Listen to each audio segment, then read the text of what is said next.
The screen of Monica's phone lit up on my kitchen counter, right next to the maple cutting board, where I had just sliced her children's apples. She had gone down the hall to use the restroom, leaving the device unlocked, and the notification banner lingered in the dim afternoon light. It was a message from her husband, Scott, and it read, "Did you get the deposit from the Bank of Guilt yet?" I stood there with the paring knife still in my hand. In the next room, my grandsons, Leo and Toby, were arguing quietly over a plastic toy, their voices a familiar, low hum that had filled this house for the last 3 years. The refrigerator gave its long, shuddering sigh. The one Mitchell always said he would fix before his heart failed him on a Tuesday morning 4 winters ago. I didn't pick up the phone. I didn't need to. The words sat on the glass screen, clean and sharp, reflecting the fluorescent bulb above the sink. When Monica walked back into the kitchen, her hand went straight to her back, her fingers massaging the space above her hip in a gesture she only used when she wanted me to notice how tired she was. She was 36, but she carried herself with a heavy, performative exhaustion, as if she were the first woman in history to balance a mortgage and 2 children. "Leo didn't eat his lunch," she said, her voice dropping into that familiar dry register she used when she was disappointed but didn't want to start an argument. "I told you, Mom, he doesn't like the crusts on the sourdough. It's too hard for his teeth." "I forgot," I said quietly. It was a lie. I hadn't forgotten. I had spent 40 minutes that morning kneading and baking that bread because Leo had told me last week he liked the warm smell of it. But I had learned that arguing with Monica was like trying to hold water in a sieve. The energy simply drained out of you, leaving nothing but dry palms. "It's fine," she sighed, reaching for her phone. She didn't look at the screen before she slipped it into her back pocket, her eyes already scanning the counter for her car keys. "It's just that everything is a bit of a mess right now. Scott's hours got cut again at the firm. They're restructuring. It's really stressful, Mom." There it was, the opening. Over the 30 years I had spent raising Monica and her brother Wesley, I had learned the geography of their conversations. Every visit had a landmark. For Wesley, it was usually a sudden, enthusiastic investment opportunity that required a short-term bridge. For Monica, it was always a slow, creeping tragedy. A bill that had doubled, a car repair that felt like highway robbery, a tooth that Leo needed extracted that the insurance wouldn't cover. They never asked for the money directly. That would require them to acknowledge the transaction. Instead, they described the obstacle with such exhausting detail that the only way to clear the air in my own living room was to reach for my checkbook. "How much is the dental work?" I asked, wiping the blade of the knife with a damp dish towel. Monica looked down at her beige flats, her expression shifting instantly from stress to a delicate, reluctant vulnerability. "The specialist wants $1,200 up front because of our deductible. I told Scott we'd just have to wait, but the poor kid can't even chew his cereal without crying. I feel like a terrible mother." She didn't feel like a terrible mother. She knew exactly what $1,200 meant to my monthly pension. But she also knew that I had Mitchell's small life insurance policy sitting in a money market account. To her, that money wasn't my security. It was a reserve of her own unearned cushion, waiting to be tapped whenever life grew slightly uncomfortable. "I can write you a check," I said. My voice was flat, devoid of the warm reassurance I used to offer years ago. "Mom, no, I can't let you do that," she said, though her hand was already drifting toward the leather purse on the stool. "We'll pay you back as soon as Scott's bonus comes in January. I'll write it down in my ledger." We both knew there was no ledger. There had been no ledger for the $3,000 for the roof repair 2 summers ago, or the $1,500 for Toby's preschool enrollment fee. I walked over to the desk in the corner of the kitchen, where Mitchell's old bronze paperweight still sat on top of the bills. I opened the drawer, pulled out the blue checkbook, and wrote the numbers. 1,200. I didn't write Leo's teeth in the memo line. I left it blank. When I handed it to her, she took it with a small, practiced squeeze of my wrist. "You're a lifesaver, Mom, honestly. I don't know what we'd do without you." Some people confuse unconditional love with permanent access. For decades, I had allowed them to mistake the two because the alternative, confronting the coldness in my own children, felt too terrifying to bear. But as I watched Monica fold the slip of paper and slide it into her zippered pocket, I felt nothing but a quiet, hollow weight. "Go on," I said, gesturing to the living room where the boys had fallen silent. "They're getting into something." "Right." "We should get going anyway," she said, her tone suddenly lighter, the exhaustion lifting from her shoulders like a coat she no longer needed to wear. "Scott's mother is coming over for dinner, and I still have to pick up the salmon. She didn't ask if I wanted to come. She didn't ask what I was having for dinner." After they left, the silence of the house settled back into the walls, thick and familiar. I picked up the small red iPad I had bought for Leo to use when he stayed here. He had left it on the sofa, its screen sticky with apple juice. I took it to the kitchen to clean it. As I wiped the screen, a notification popped up in the top right corner. Because Monica had set up the device using her own Apple ID years ago, her text messages still synced to it whenever she was connected to my home wireless network.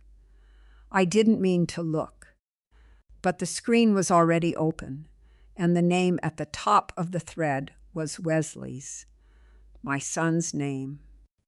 The last message from Monica had been sent 3 minutes after she walked out my front door. "Got the 1.2K, it read. "Honestly, it's too easy. She just sits on that money while we're drowning. You should ask her for the truck payment next week before she decides to buy another antique she doesn't need." Wesley's reply came almost instantly. "Nice. Did she do the sad eyes routine?" Monica's response was a single line, followed by a laughing emoji. "No, she's getting too old to notice. She just writes the check. It's like she's not even there anymore." I stood in the center of my quiet kitchen, the damp rag in my hand, watching the screen dim until my own face reflected back in the dark glass.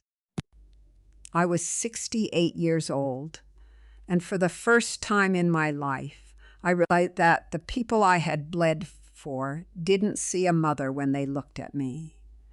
They saw an empty room where things were kept. I did not throw the iPad. I did not cry. When you have spent 40 years managing the emotional climate of a household, your first instinct in a crisis is not to scream, but to organize. I sat down at the kitchen table, the salt shaker and the pepper grinder sitting between us like small silent witnesses. I scrolled through the message thread, my thumb moving with a slow, deliberate precision. The messages stretched back for over 2 years. She's in one of her moods today. Monica had written to Wesley last November, around the anniversary of Mitchell's death. Kept talking about how lonely the house is. I had to sit there and nod for an hour, but she finally agreed to pay for Toby's speech therapy. Just play along if she calls you. Let her talk about her garden or whatever. Wesley's response: "Ugh, thanks for the warning. I'll send her a text saying I miss her. That usually buys me a month of goodwill." And then, 3 weeks later, from Wesley: "Is the tap still dry from the speech therapy thing? I need $500 for the registration on the boat. Tell me if she's still sore about the budget." "Monica, she's fine. Just tell her you're stressed. She loves when we need her. She loves when we need her." I stared at those words until they blurred into red and blue pixels.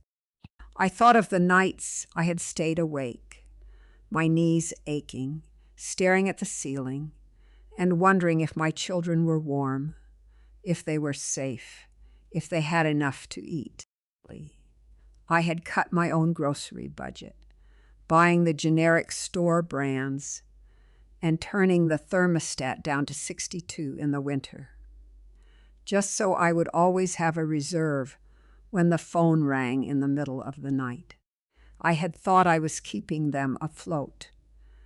In reality, I was just a convenient utility, a tap they turned on when they wanted to wash their hands and turned off when they were clean. I turned off the iPad, set it face down on the counter, and walked to the trash can.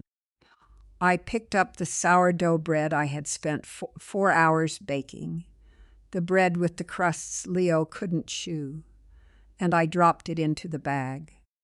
It made a heavy, hollow thud against the bottom of the plastic. The phone on the counter rang. It was Wesley. I let it ring 3 times before I picked it up.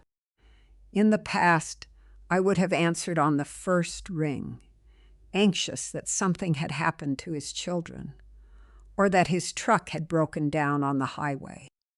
"Hello, Wesley," I said. My voice sounded thin to my own ears, like paper that had been left in the sun too long. "Hey, Mom." He sounded bright, that high-energy salesman voice he used when he was in a hurry or when he wanted something. I could hear the rumble of his engine in the background. He was driving his silver Dodge Ram, the one with the leather seats and the premium sound system that he had bought 2 years ago. "Just checking in." Monica said she was over at your place today. "How are the boys?" "They were fine," I said. "Leo didn't like the bread." "Oh, you know how kids are." Wesley laughed, a quick, dismissive sound. "Listen, Mom, I was actually thinking about you. I know Dad's anniversary was last month, and I felt terrible that I couldn't make it out to the cemetery with you. Work has just been an absolute beast. You doing okay?" "I'm fine," I said. "Good, good. Glad to hear it." There was a brief pause, the sound of his turn signal clicking in the background. Then the pivot. "Hey, so I was actually meaning to ask you. I'm having a bit of a situation with the truck. The transmission is slipping, and the mechanic says it's going to be about $2,800 to rebuild it. If I don't get it fixed, I can't get to my construction sites. And if I can't get to the sites, well, you know." He paused, leaving the silence open for me to fill. Usually this was the moment where I would gasp, tell not to worry, and ask him to send me the invoice. I would tell him that his father would have wanted him to have a safe vehicle for work. I didn't say any of those things. I just watched a crow land on the bird feeder outside the window. The feeder was empty. I hadn't filled it in a week. "Mom, you there?" Wesley asked, his tone dropping slightly, a hint of irritation creeping into the edges of his voice. "I'm here," I said. "So, do you think you could help me out with that?" "Just a short-term loan, obviously. I can pay you back by the end of the summer when the commercial project wraps up." "That's a lot of money, Wesley," I said quietly. There was a long, heavy silence on the other end of the line. It was the first time in 10 years I had ever used the word money in a conversation with him, without immediately following it with a promise to help. The word sat between us, cold and transactional. "Well, yeah, I know it is," Wesley said, his voice tightening. "But it's my livelihood, Mom. I wouldn't ask if it weren't an emergency. I figured since you have Dad's account, it's just sitting there, right? It's just sitting there." He said it as if the money were water in a well that belonged to the public, rather than the small, finite sum and where his father had worked 42 years in a dusty cabinet shop to leave behind. So I wouldn't else end up in a state-run nursing home. "I have to look at my accounts, Wesley," I said. "I'll think about it." "You'll think about it?" He sounded genuinely confused, as if I had spoken to him in a foreign language. "Mom, the mechanic needs to order the parts tomorrow morning. If I don't give him the green light, I'm stuck without a vehicle for 2 weeks. "Then you'll have to find another way," I said. I didn't say it with anger. I said it with the same gentle, polite tone I used when I told the grocery delivery boy that he had brought the wrong brand of tea. "Wow," Wesley muttered, and I could hear the sudden, sharp shift in his posture through the phone. The warm, filial tone was gone, replaced by the cold, defensive anger of a businessman whose client had suddenly defaulted. "Okay. I didn't realize things were that tight. Monica said you just gave her $1,200 for Leo's dentist." My heart gave a slow, heavy thud. Monica said. They had already spoken. They had already coordinated. "I have to go, Wesley," I said. The tea is getting cold." "Mom, wait." I hung up the phone. I stood there for a long time, my hand resting on the cool plastic of the receiver. The house was so quiet I could hear the dust settling on the mantel. I walked down the hallway to Mitchell's old study.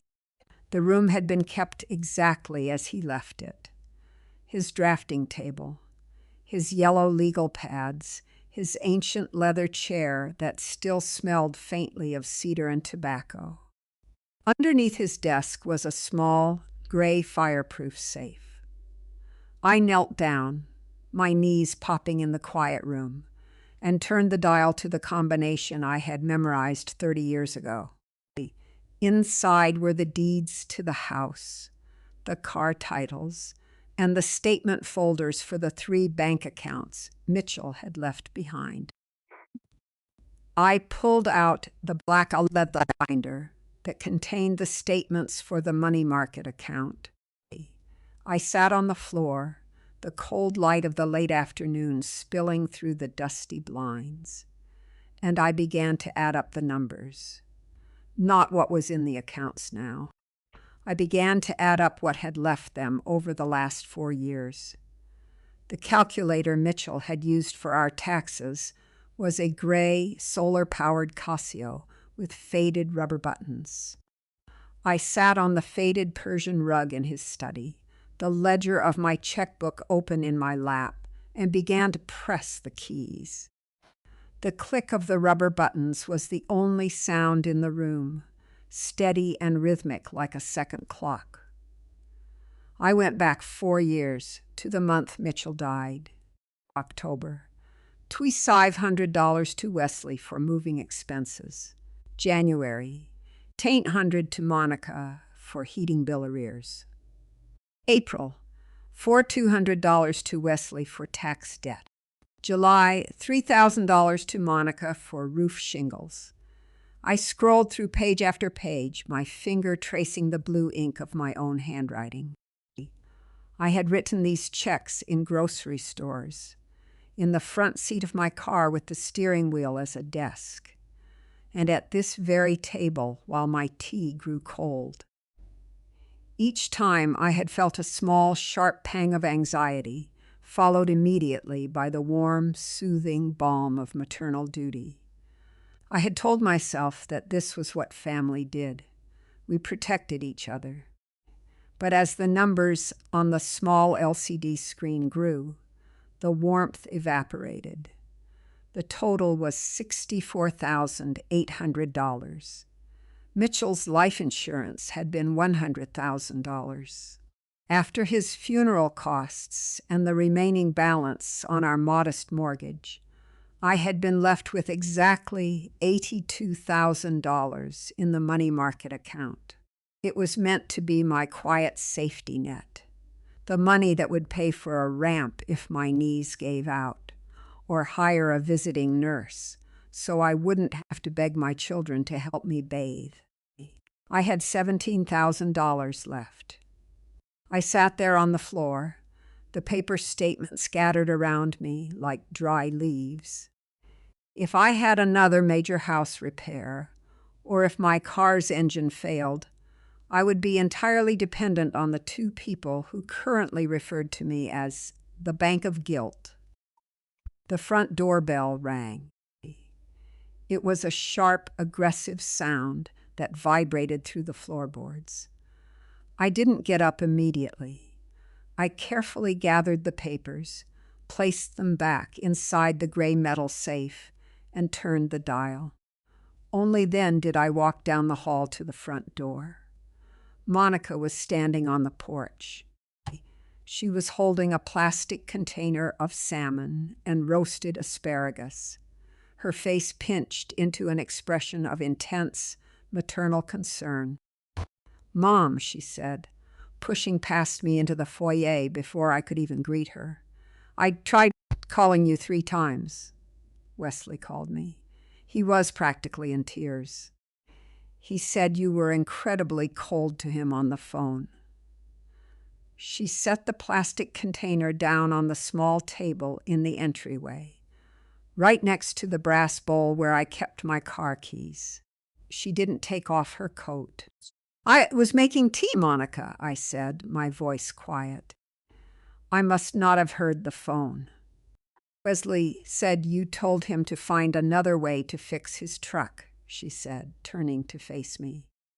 She had her hands on her hips, her eyes scanning my face with a strange clinical intensity. "Mom, he needs that truck for work. You know that.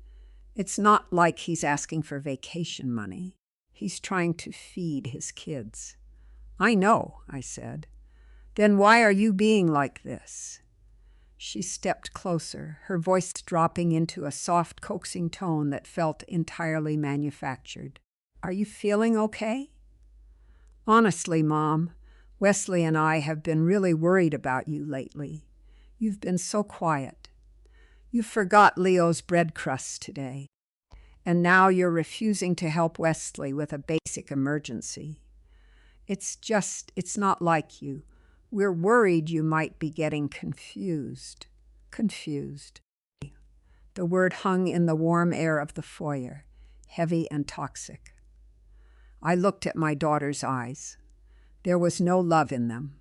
There was only a sharp, calculating assessment. She wasn't worried about my mind. She was positioning herself. If I was confused, then my decisions were no longer my own. If I was confused, then perhaps someone else needed to take over the management of Mitchell's estate. When you stop being convenient to people, they do not ask if you are tired. They ask if you are losing your mind. "I am not confused, Monica," I said. I met her gaze and held it. I didn't blink. I didn't look down at my shoes as I usually did when she pressured me. I am 68. I am perfectly capable of reading my bank statements. Monica's eyes flickered. For a fraction of a second, her composure cracked, and I saw the irritation beneath. Nobody said you couldn't read your statements, Mom. It's just, you've always been so generous. We're just trying to understand what changed. Did someone tell you something? Has Wesley done something to upset you? No, I said. Then why? She demanded, her voice rising slightly. You have the money. Dad left you more than enough to live on. Why are you suddenly holding on to it like this? It's just sitting there while your own children are struggling. It is my money, Monica, I said. She let out a sharp, incredulous laugh. It's Dad's money, Mom. He worked himself to death for this family. He would have wanted Wesley to have that truck fixed. It was the first time she had ever said it out loud, their core belief. To them, I was not the owner of my life. I was merely the temporary custodian of their inheritance. They were simply waiting for me to finish spending what they believed already belonged to them. Your father is dead, Monica, I said softly, and I am still here. She stared at me, her mouth slightly open, as if I had just slapped her. Before she could answer, her phone buzzed in her pocket. She pulled it out, her thumb flying across the screen. I watched her face tighten as she read whatever Wesley had sent her. I have to go, she said, her voice suddenly stiff and cold. She didn't look at me as she reached for her car keys. Wesley's at the mechanic. He's trying to figure out if he can put the deposit on a credit card, but his limits are maxed. I hope you're happy, Mom. Really. She walked out, slamming the heavy oak door behind her. I stood in the quiet hall for a long time. Then I took the container of salmon she had brought and walked it to the kitchen. I didn't put it in the refrigerator. I opened the lid, looked at the dry fish and the overcooked asparagus, and dumped it into the trash can, right on top of Leo's sourdough bread. I walked back to the study and sat down at Mitchell's desk. I turned on the small desk lamp, pulled my laptop toward me, and logged into my online banking portal. I had set up the password years ago with Wesley's help, because my eyesight wasn't what it used to be. He had written the password down in the back of my address book, Mitch 47. I logged in and clicked on the money market account. My breath caught in my throat. There was a pending transaction listed at the top of the ledger. An online transfer of $3,000 scheduled for 5 o'clock tomorrow morning, routing to an account ending in 48 and 92. Wesley's checking account. My hand did not shake as I clicked the small button labeled Cancel Transfer. The screen flickered. A small loading wheel spinning for 3 seconds before the words, Transaction Canceled, appeared in green text. I watched it for a long minute. It was so quiet in the study that I could hear the faint, rhythmic ticking of the grandfather clock in the hallway, 5 beats for every breath I took. Then I went to the profile settings. I clicked Change Password. For 30 years, my passwords have been variations of my children's birthdays, or Mitchell's name, or the year we bought this house. I had chosen things that were easy for them to remember, in case they ever needed to help me. This time I chose the street name of the house where I lived until I was 7 years old, a place my children had never seen and never asked about. I added the year my mother died. It was a sequence of letters and numbers that belonged entirely to me, a lock to which they had no key. When I closed the laptop, the silence in the house felt different. It was no longer the empty, heavy silence of isolation. It felt like the stillness of a room before the storm arrives. The next morning, the sky was a flat, bruised gray. I didn't wait for the sun to fully rise before I put on my coat and took my keys from the brass bowl in the foyer.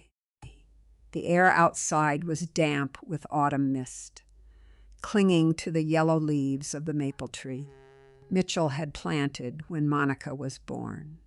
The tree was dying from the inside out. An arborist had told me last year that the roots were rotting beneath the driveway, but I hadn't had the heart to cut it down. I drove to the branch of the First National Bank on Oak Street. It was a low brick building with tinted glass doors that smelled of industrial carpet cleaner and cheap coffee. I had been coming to this branch since 1984. The tellers used to know my name, but the young girls behind the counter now looked at me with the polite, vacant stare reserved for the elderly. I sat down at the desk of a woman named Cheryl. She was in her late 50s, with kind, tired eyes, and a silver frame around a photo of 3 teenage children on her desk. "Denise," she said, offering a warm, professional smile. How can I help you today? Is everything all right with the estate accounts?" "I need to move some funds, Cheryl," I said. I pulled my ID and the savings passbook from my purse. "And I need to remove a secondary user's access from my main checking account." Cheryl's fingers hovered over her keyboard. Her smile didn't fade, but her eyes sharpened with a sudden quiet attention. "All right. The checking account has Wesley listed as an authorized signer, correct? That was set up during your husband's illness." "Yes," I said. "I want him removed today. And I want to transfer the remaining balance of the money market account, all $17,000, into a new separate savings account, one that does not have online access enabled." Cheryl looked at me for a long moment. She didn't ask why. In a suburban bank branch, she had likely seen this story play out 100 times. The slow, quiet plunder of an aging parent's security by children who grew tired of waiting. "We can do that, Denise," she said softly. Her fingers began to tap the keys, the sound sharp and metallic in the small office. "It will take about 10 minutes to draft the new signature cards. You'll need to sign a few disclosures regarding the online access restriction." "That's fine," I said. As I watched her print the forms, my phone began to buzz in my purse. The vibration was steady, persistent. I didn't answer it. I knew who it was. It was 9:15 a.m.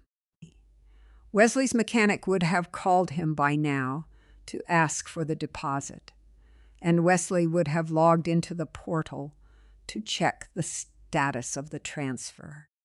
I signed the papers Cheryl slid across the desk. My signature was small, neat, and precise.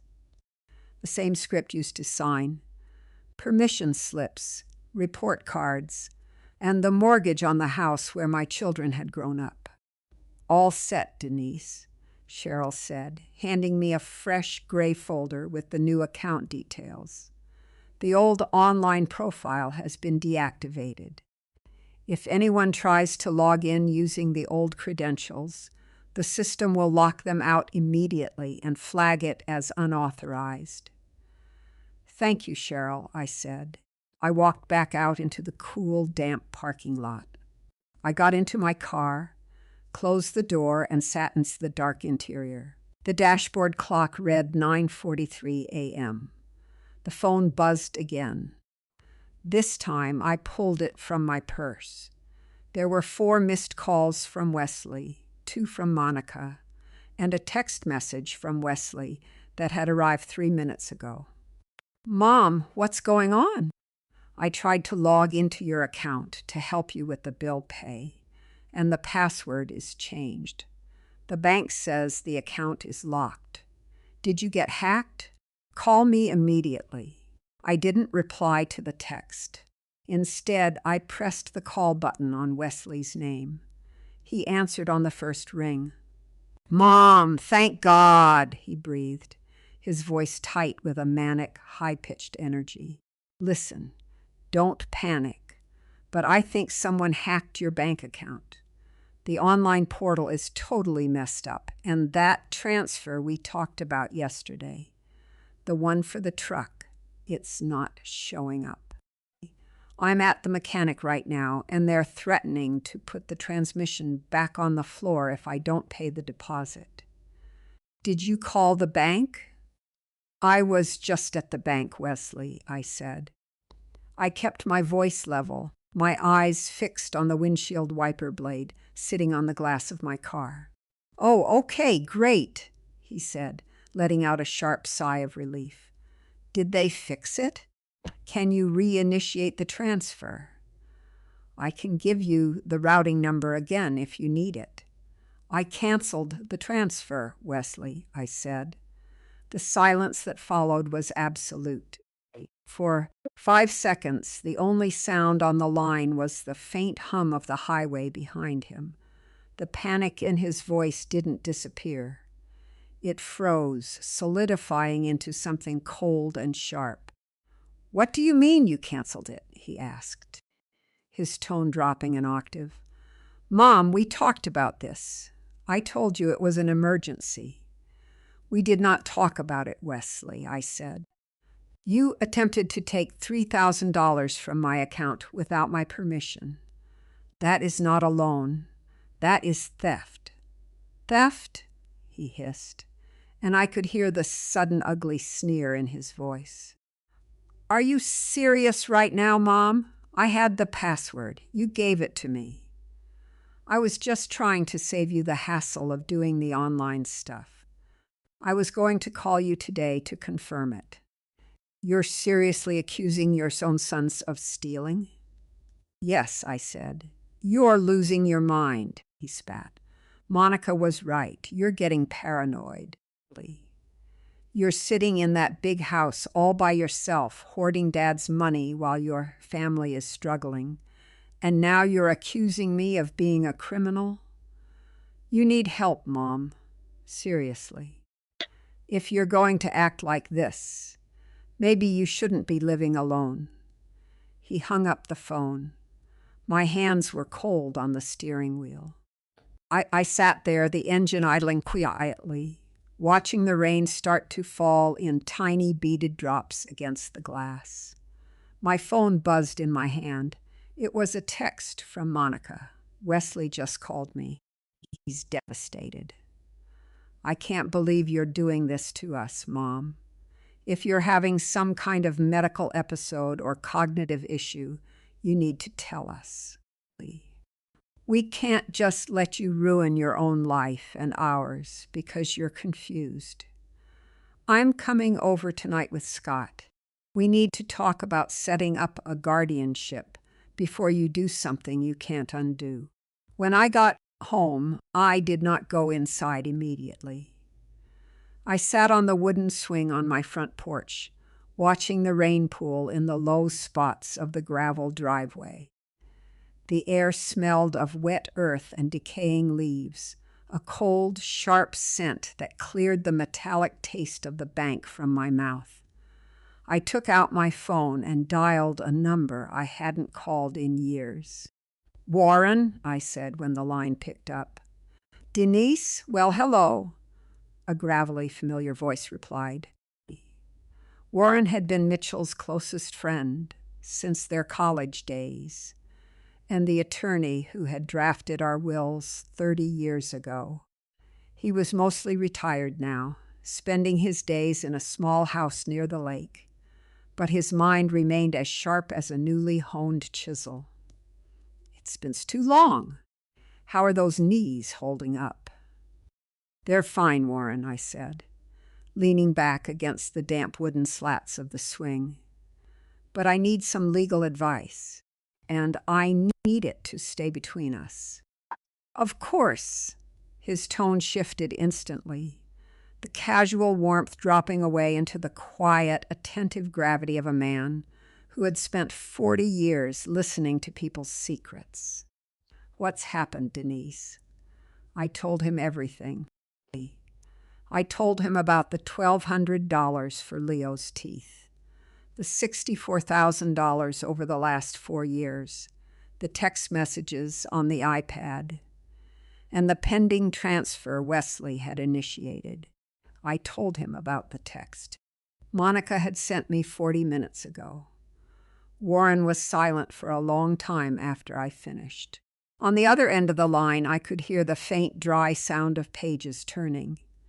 Perhaps an old calendar or a legal pad. "They're bluffing, Denise," he said finally, his voice heavy with a quiet, protective anger. "A guardianship or a conservatorship requires a court-ordered psychological evaluation. You have to be proven entirely unable to manage your own basic daily needs.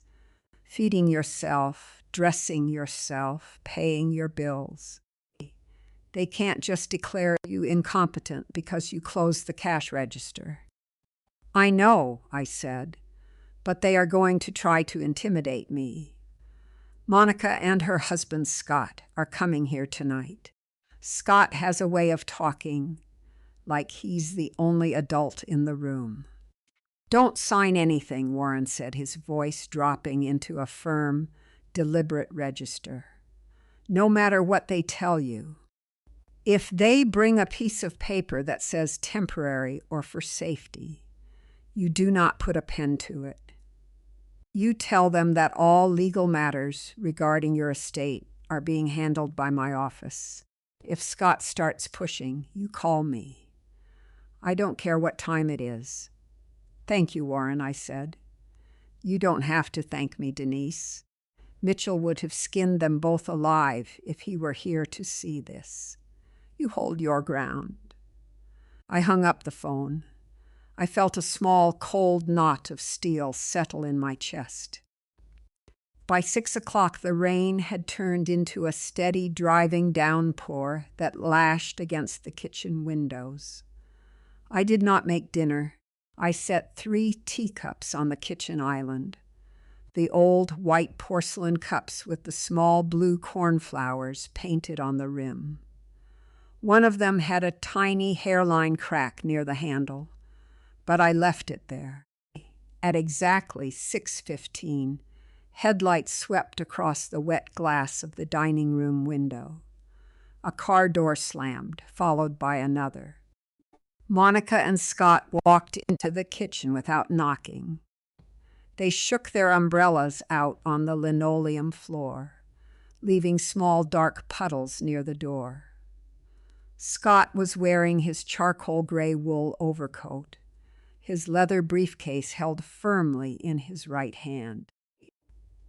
He looked like a man arriving for a termination meeting. Monica looked pale, her eyes darting around the kitchen as if she were looking for signs of my decline. An unwashed dish, a forgotten light, anything she could use as evidence. "Mom," she said, her voice dripping with a tight, nervous sweetness. "We came as soon as we could. You have no idea how worried we've been." "I'm fine, Monica," I said, sitting on one of the high stools at the island. I didn't get up to help them with their coats. "Sit down." I made tea. Scott set his briefcase on the maple counter. He didn't sit. He stood beside Monica, his posture straight, his shoulders square. He had spent 15 years as a junior partner at a mid-sized accounting firm, and he had developed a specific, patronizing way of speaking to people he considered beneath his professional station. Denise, Scott said, his voice low and practiced. We're not here to argue with you, but we have to look at the reality of the situation. Wesley called us in an absolute panic. He's out thousands of dollars on his truck, and he says you accused him of stealing. We're really concerned that you're misinterpreting things. At your age, stress can do strange things to the cognitive process. Stress, I repeated, looking down at my teacup. Yes, Scott said, opening his briefcase with 2 sharp clicks of the brass latches. He pulled out a neat, stapled document in a blue paper folder. We've been talking about this for a while, Denise. The upkeep on this house is too much for you. The lawn, the roof, the taxes, it's a massive burden. And now with these sudden shifts in your temperament regarding the family finances, we think it's time to put some safeguards in place. He slid the blue folder across the counter. It stopped right next to the teacup with the cracked handle. This is a standard durable power of attorney, Scott said, tapping the blue paper with his index finger. It would allow Monica and me to handle the bank accounts, pay the property taxes directly from your funds, and make sure the utility bills are taken care of. It doesn't mean you lose your independence, Denise. It just means we're here to protect you from mistakes. Stakes, I said. I didn't touch the folder. I looked at Monica. Is this what you want, Monica? To protect me? Monica looked away, her eyes fixing on the empty bird feeder outside the window. We just can't have you locking us out, Mom. We're your children. If you start hiding money and accusing Wesley of things, what's next? You're going to sell the house? You're going to give it all to some charity? We have to think about the kids' future. The kids' future. They had already spent the money in their minds. They had built their lives on the assumption that my survival was a temporary obstacle to their security. I see, I said. I reached into the pocket of my cardigan. I pulled out 3 sheets of white printer paper that I had folded into neat thirds before they arrived. I unfolded them slowly, smoothing the creases with the flat of my palm, and slid them across the granite counter, right on top of Scott's blue folder. What's this? Scott asked, his brow furrowing as he reached for the pages. I think you should read them, Monica, I said gently. They're from Leo's iPad. It seems left his messages synced to my network. Monica frowned, her eyes dropping to the top page. The moment she saw the first line, her own name next to Wesley's. The color drained from her face so fast she looked almost translucent under the fluorescent lights. Scott leaned over her shoulder, his eyes scanning the printed text. The kitchen fell into a silence so heavy that the only sound was the rain beating against the glass, a wet, relentless drumming that seemed to rise from the ground beneath us. Scott recovered first. He cleared his throat, a small, dry sound, and adjusted his cuffs. The professional armor he had worn into the room had a hairline fracture now, but he was a man who lived in the details of contracts, and he knew how to find a footing in an awkward silence. Denise, he said, his voice dropping into that smooth, reasonable register he used when explaining a tax penalty to a client. This is obviously highly private correspondence that has been taken entirely out of context. You shouldn't have been reading Monica's personal messages. That was a breach of her privacy. I looked at him. I did not look at the papers. I looked directly at the small, gold-rimmed bridge of his glasses. My privacy was breached, Scott, when my son logged into my bank account with a password he stole from my address book, I said. Where is the context for the bank of guilt? Tell me what context makes that a term of endearment. Monica didn't look at Scott. She was staring at the printed page, her fingers twisting the strap of her leather purse until her knuckles turned a flat, chalky white. When she finally spoke, her voice wasn't sweet anymore. The performative exhaustion was gone, replaced by a sharp, vibrating anger that had been simmering beneath her skin for years. "We were stressed, Mom," she snapped, her head jerking up to meet my eyes. "You have no idea what it's like for us. Every single month is a fight to keep our heads above water." Scott is working 60 hours a week. I'm driving the kids back and forth to specialists, and you're sitting here in a 4-bedroom house with a paid-off mortgage and Dad's insurance money, watching us struggle. Yes, we talk about it. Yes, we complain. Because it's infuriating to watch you hoard everything while your own family is drowning. I am not hoarding, Monica, I said, my voice remaining low, almost a whisper against the sound of the rain outside. I have given you $64,000 in 4 years. And you have how much left? She demanded, leaning forward, her face flushed. 80,000? 100,000? What are you saving it for, Mom? You're 68. You don't go anywhere. You don't buy anything. You're holding on to it out of spite. You like having us come to you. You like the power of it. You like the power of it. The sheer projection of the statement was almost breathtaking. She could not conceive of a mother who kept her money simply to survive. To her, everything was a leverage play, because that was the only language she and Wesley understood. I had $82,000 after your father died, I said. I reached out and gently pushed the blue power of attorney folder away from my teacup. I have $17,000 left today. Because of your dental bills, because of Wesley's credit cards, because of Toby's preschool. I am not hoarding, Monica. I am nearly bankrupt. Monica froze.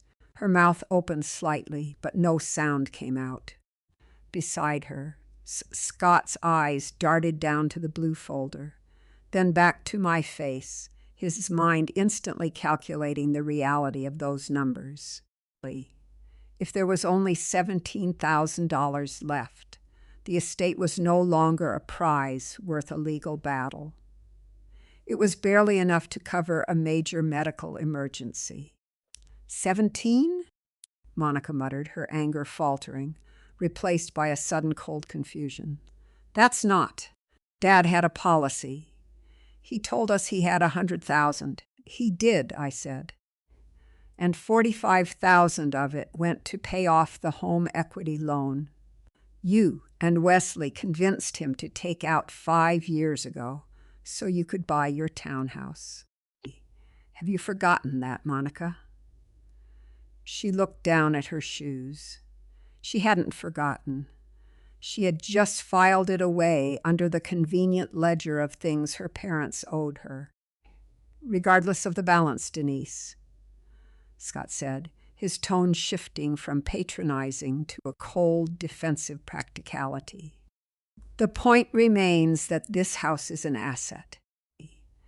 It's worth at least $450,000 in this market. If you are down to $17,000 in liquid cash, you cannot afford to stay here. The property taxes alone will eat that within 3 years. You need us to manage this transition. We need to look at selling the property and finding you a smaller, more manageable condo. I've already made a decision about the house, Scott, I said. Monica looked up, her eyes narrowing. What decision?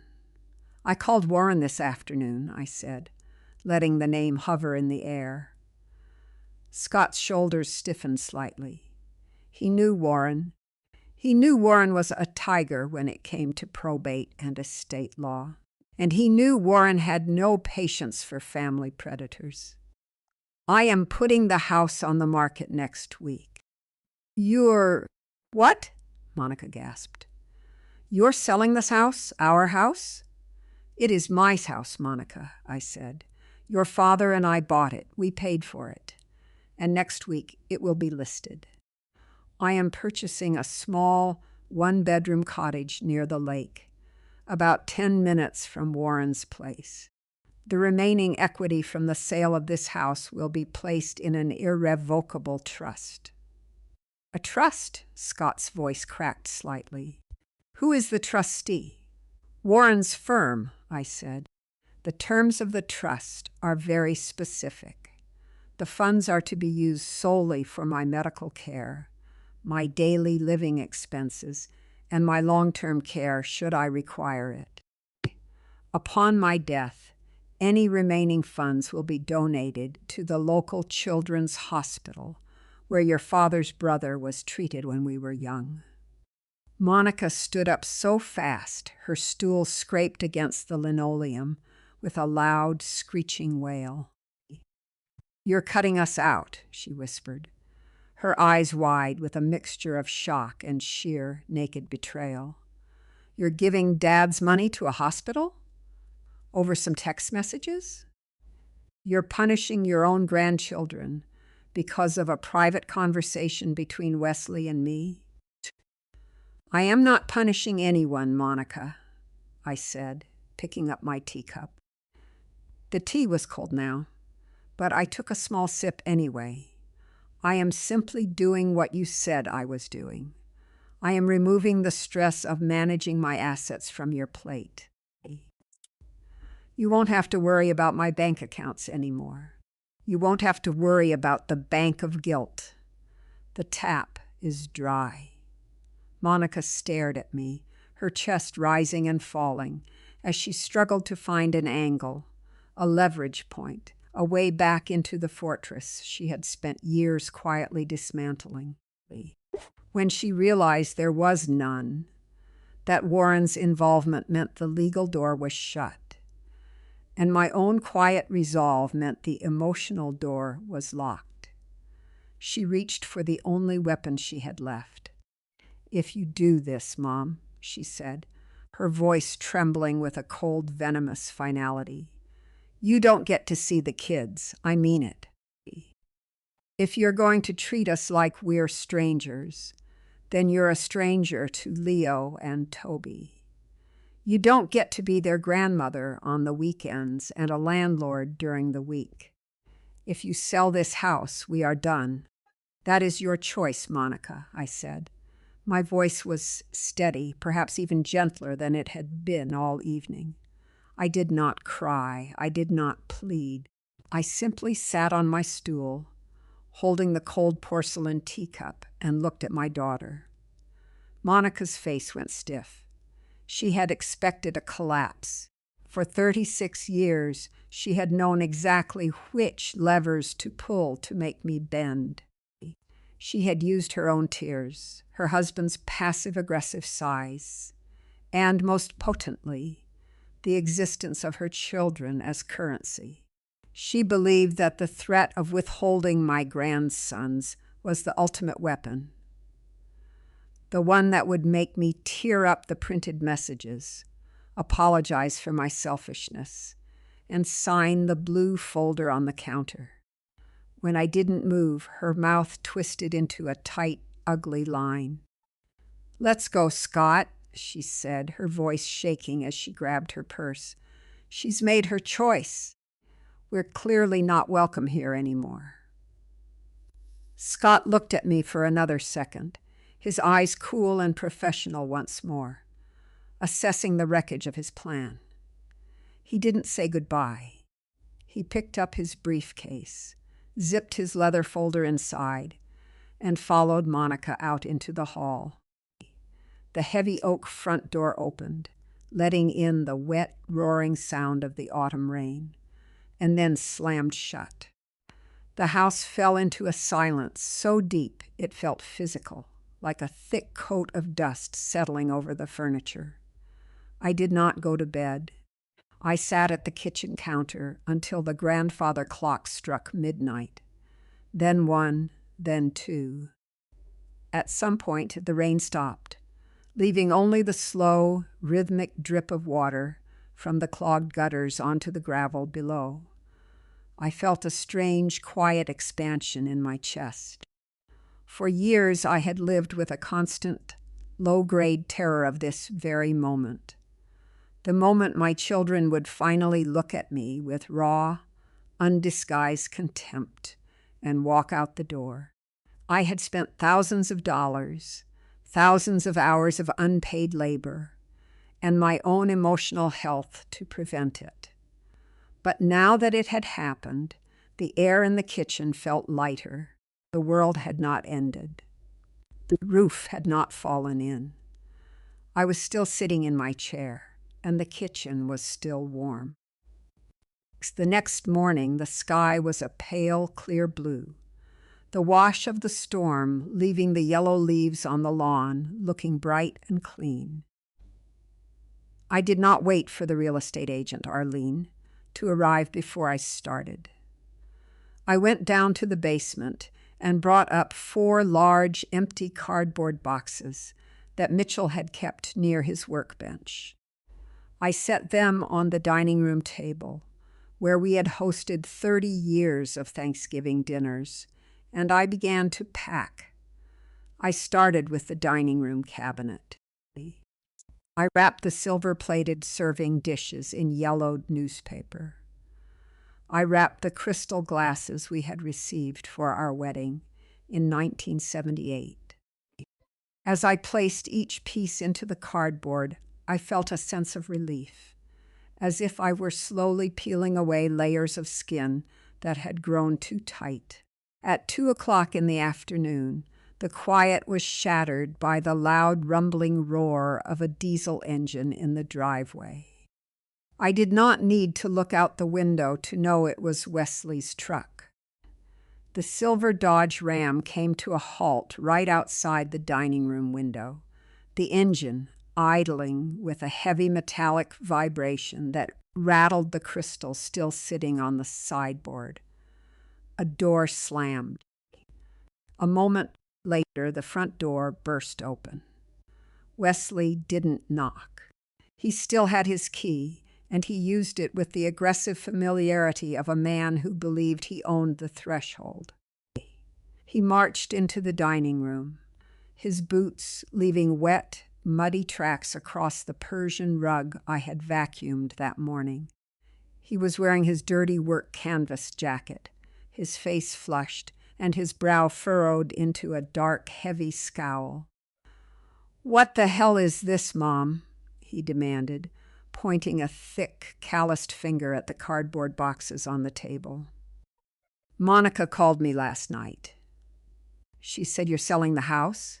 She said you're putting everything in a trust for some damn hospital." "Hello, Wesley," I said. I was holding a small ceramic gravy boat shaped like a mallard duck, a gift from Mitchell's mother that I had always secretly hated. I wrapped it in a sheet of newsprint and set it in the box. "Please wipe your feet. I just cleaned the rug." "I don't give a damn about the rug," he shouted, his voice echoing off the high plaster ceiling of the dining room. He stepped closer, his shadow falling over me and the table. He was a large man, built like his father's brothers, broad-shouldered and heavy-set, and he had spent his whole life using his physical presence to get his way. "You can't sell this place. Dad built the deck out back. He worked 20 years to pay off this land. You're just going to give it away to a bunch of lawyers and bureaucrats because you got mad about some text messages. I am selling the house because I cannot afford to live here, Wesley," I said, keeping my hands steady inside the box. And because I choose to. That's a lie, he yelled. You're doing this to punish us. You're doing this because you want to see us crawl. Dad promised me this house, Mom.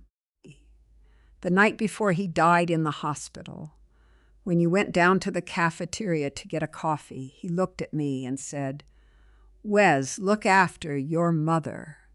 And when she's gone, this place is yours. You're spitting on his memory if you sell this house. I stopped rapping. I let my hands rest on the cardboard edge of the box. I looked up at my son. He was 38 years old. But in that moment, with his face red and his fists clenched at his sides, he looked like the 8-year-old boy who used to kick the kitchen cabinets when I told him he couldn't have another soda. And his lie was so pathetic, so transparent, that it made me feel a sudden deep wave of pity for him. Your father was on a mechanical ventilator the night before he died, Wesley, I said, my voice flat and cold. He had a plastic tube down his throat. He hadn't spoken a word in 3 days. And you weren't in the hospital room that night.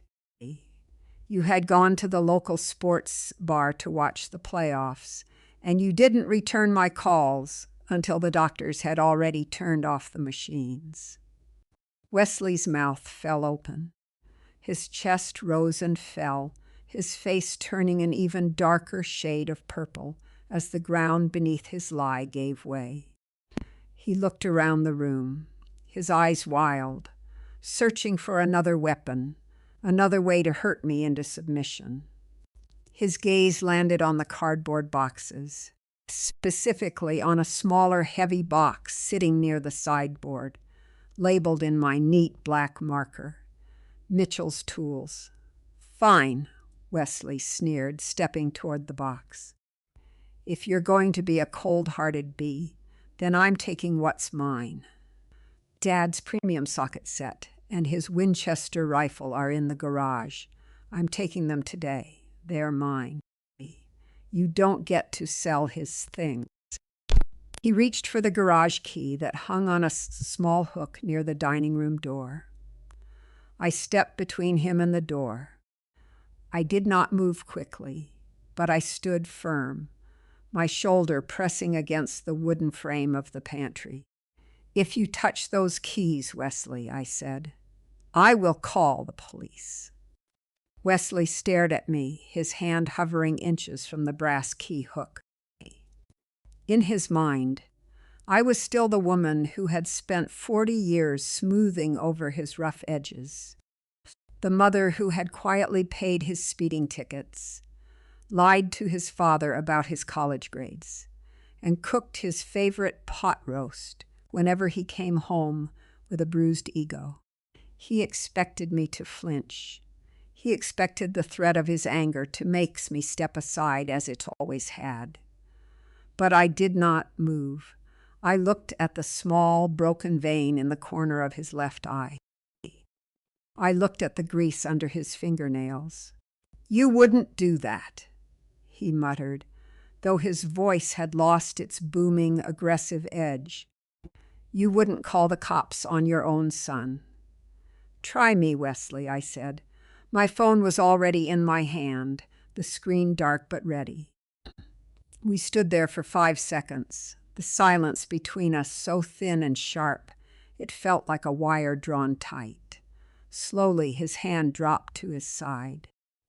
He let out a harsh, wet laugh and shook his head, spitting a tiny droplet of saliva onto the clean dining room floor. You're a sick woman, Mom, he said, his voice dropping into a low, venomous hiss. You really are. You're sitting here in this empty house, hoarding Dad's stuff, threatening to call the cops on the family that's taken care of you for years. Have fun dying alone in your little lake cabin. Because when you're sick and when your knees finally give out, don't call me. Don't call Monica. You can call your doctors and your lawyers and see if they'll hold your hand while you die." He turned on his heel and walked out, slamming the front door so hard the glass panes in the side lights rattled in their lead frames. A moment later, his truck engine roared to life, the tires spinning on the wet gravel of the driveway as he tore away, leaving a cloud of gray dust hanging in the clean autumn air. I went to the window, watched the dust settle, and then walked back to the dining room table. I picked up the roll of packing tape. My hands were perfectly steady. 2 hours later, Arlene arrived. She was a woman my own age, with soft gray hair cut into a sensible bob and a quiet, professional demeanor that I found deeply comforting. She didn't look at the cardboard boxes with pity. She carried a leather-bound clipboard and wore a beige trench coat that smelled faintly of lavender and rain. "It's a beautiful house, Denise," she said as we walked through the living room. Her heels made a neat, rhythmic clicking sound on the oak floors. Mitchell's woodwork is spectacular. The crown molding in here is pristine. We won't have any trouble finding a buyer even in this market. "Thank you, Arlene," I said. We stopped in the hallway near the kitchen. On the doorframe of the pantry, there was a series of small, horizontal pencil marks, accompanied by names and dates written in Mitchell's neat draftsman script. Monica, age 5, Oct, 1995. Wes, age 7, Jan, 1997. Monica, age 12, Oct, 2002. Arlene paused, her clipboard resting against her hip as she looked at the marks. "Do you want me to have the painters cover these before we take the listing photos? A lot of buyers prefer a completely clean slate." I looked at the pencil lines. I remembered Mitchell holding Monica's head straight with his large, gentle hand while I marked the wood with a yellow pencil. I remembered Wesley standing on his tiptoes, trying to cheat his way to another half-inch, laughing until he cried when his father caught him. "No," I said quietly. "Leave them. Let the next family see that people grew up here. It's just wood, Arlene. The marks don't belong to me anymore. A house is just wood and plaster, but we treat it like a ledger of our sacrifices, hoping that if we hold on to the walls long enough, the years we lost inside them will somehow be returned to us. But the walls do not remember us. They only hold the heat of the sun until the night comes." After Arlene left, the afternoon light began to fade, casting long blue shadows across the half-packed living room. I sat down at the kitchen island to make a cup of chamomile tea. The phone rang. It was Warren. "Denise," he said, his voice coming through the speaker with a sharp, urgent gravity. "Are you home?" "I'm here, Warren," I said, setting the kettle on the stove. "What is it?" "I just got a call from an old colleague of mine who works in the probate office," Warren said. "Scott's firm has some deep connections there. He's already made an informal inquiry about filing for an emergency temporary guardianship on your behalf. He's claiming that you are displaying erratic financial behavior and that you have suddenly and without warning alienated your immediate family due to suspected cognitive decline." My heart gave a slow, cold thud against my ribs. "Can he do that?" "He can file the petition," Warren said. "And if he finds a sympathetic magistrate who wants to play it safe, they could issue a temporary 30-day order to freeze your accounts while an investigation is conducted. It's an administrative ambush, Denise. They're trying to lock your funds before you can close the sale of the house. How do we stop them? I asked. We preempt them, Warren said. I've already scheduled an appointment for you tomorrow morning at 10 o'clock with Dr. Evelyn Vance. She's a licensed forensic geriatric psychiatrist. She's an expert in these matters, and her evaluations are considered ironclad in any court in this state. I'm going to go with you. If she signs off on your cognitive health, Scott's petition will be dead before it even hits a judge's desk. I stood in the quiet kitchen, the kettle beginning to whistle on the stove, a high, sharp sound that seemed to fill every corner of the empty house. I had spent 40 years being a mother. I had carried my children in my body, washed their clothes, cooked their meals, and kept their secrets. And tomorrow morning, I would have to sit in a sterile clinic room and prove to a stranger that I was sane, simply because I had refused to let them take the last of my money. I'll be ready, Warren, I said. I hung up the phone and turned off the stove. I walked over to the pantry door frame where the pencil marks were. I picked up a black ballpoint pen from the counter, and below the very last mark Mitchell had made, I wrote my own name, the date, and my height. I wanted there to be a record that I was still standing. Warren's Buick was old, but it smelled of rich leather and the peppermint lozenges he kept in the glove box.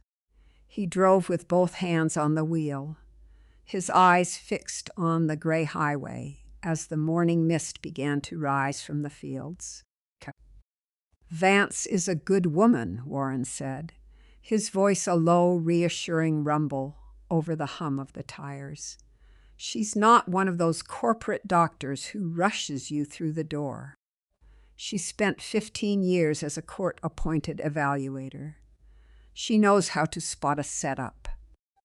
I'm not nervous, Warren, I said, though my fingers were tightly laced together in my lap. You have every right to be, Denise, he said, turning the car into the parking lot of a modern, glass-fronted medical plaza. It's a damn outrage that you're even in this position. But once this is over, we'll have the shield we need. The waiting room of Dr. Vance's office was quiet, decorated in muted shades of green and beige. A small brass water fountain gurgled in the corner, a peaceful, repetitive sound that did nothing to soothe the cold knot in my stomach. I sat on a tweed sofa, Warren sitting beside me, his briefcase resting across his knees like a shield. At exactly 10 o'clock, a door opened, Doctor. Evelyn Vance was a woman in her late 40s, with sharp, intelligent gray eyes and dark hair pulled back into a neat knot. She wore a tailored navy blazer over a gray silk blouse, and she carried a thin electronic tablet in her hand. She did not look like a woman who could be easily fooled, nor did she look like someone who had time for nonsense. "Denise," she said, her voice warm but professional. "Please, come on in." Warren stood up, but Dr. Vance offered him a polite, firm smile. "Just Denise first, Warren, if you don't mind. I like to do the initial interview one-on-one." Warren nodded, patting my shoulder. "I'll be right here, Denise." I followed Dr. Vance down a short, carpeted hallway into her office. The room was bright, with a large window looking out over a small grove of birch trees. There was no leather couch, no sterile examination table. Just a round mahogany table with 2 comfortable chairs. "Please sit," Dr. Vance said, gesturing to the chair opposite her. She set her tablet down and looked at me, her expression open but analytical. "I know this is a difficult situation, Denise." Warren gave me a brief outline of the circumstances, but I want to hear from you. First, we're going to do some standard cognitive exercises. They might seem a bit silly, but they help me establish a baseline. Are you comfortable with that? Yes, I said. Good. First, I'm going to give you 3 words. I want you to repeat them back to me, and then I want you to remember them, because I'll ask you for them again in a few minutes. The words are apple, table, penny. Apple, table, penny, I said, my voice steady. Excellent. Now I'd like you to count backward from 100 by sevens. Take your time. I closed my eyes for a fraction of a second. I had spent 40 years running the books for Mitchell's shop. Every receipt, every lumber invoice, every tax form had passed through my fingers. Numbers had always been my quiet sanctuary. The only things in my life that didn't change their meaning depending on who was speaking them. 100, I said. 93, 86, 79, 72, 65, 58, 51. Dr. Vance's pen didn't move. She simply watched me, a faint, appreciative nod of her head. That's perfect, Denise. Now, can you tell me who the current president is? Joe Biden, I said. And the president before him? Donald Trump. Excellent. Now those 3 words I asked you to remember. Apple, table, penny? She smiled, a genuine warm expression that made the skin around her eyes crinkle. Very good. Now I'd like you to draw something for me. She slid a blank sheet of white paper and a black felt tip pen across the table. I'd like you to draw a clock face. Put in all the numbers and set the hands to show 10 minutes past 11. I took the pen. I drew the circle first, not perfect, but round and clean. I placed the 12, the 6, the 3, and the 9, then filled in the rest of the hours. I drew the long hand pointing precisely to the 2, and the short hand pointing just past the 11. To prove your sanity to a stranger, you must first dissect the history of your own grief, showing them that your sadness is not a disease, but the natural cost of a lifetime of love. As I drew the lines, I realized how fragile our dignity is, how quickly the structure of a woman's entire life can be reduced to the placement of a clock hand on a white sheet of paper. I slid the paper back to her. Dr. Vance looked at the drawing, then set it down on top of her tablet. Her expression shifted, the professional warmth cooling into a quiet clinical gravity. Denise, your cognitive function is excellent, she said. Your processing speed and memory are well within the normal limits for a woman 20 years younger than you. Physically and mentally, you are completely sound. I let out a breath I felt I had been holding since yesterday afternoon. Thank you. But Doctor, Vance continued, leaning forward and resting her hands on the table, I have to address the documentation I received from your son-in-law, Scott, and your daughter, Monica. They sent an emergency declaration to our intake department yesterday afternoon, hoping to halt this evaluation. She pulled a printed email from a folder beside her tablet. In this statement, Dr. Vance said, her eyes fixed on mine, Scott alleges that 3 weeks ago you left your 6-year-old grandson, Leo, unattended in your backyard for over 3 hours in the freezing rain, and that when Monica arrived to pick him up, you did not recognize her and accused her of being an intruder. He also states that you have been setting a dinner plate for your late husband, Mitchell, every night, and speaking to his empty chair as if he were still alive. The room grew very cold. I looked at the printed email in her hand. The words were black and neat, arranged in clean paragraphs with Scott's professional email signature at the bottom. I remembered that afternoon 3 weeks ago. It hadn't rained. It had been a bright, crisp October afternoon. Monica had been 40 minutes late because she was at a skin clinic, and Leo and I had spent the afternoon sitting on the living room rug, playing with his wooden trains and eating apple slices with peanut butter.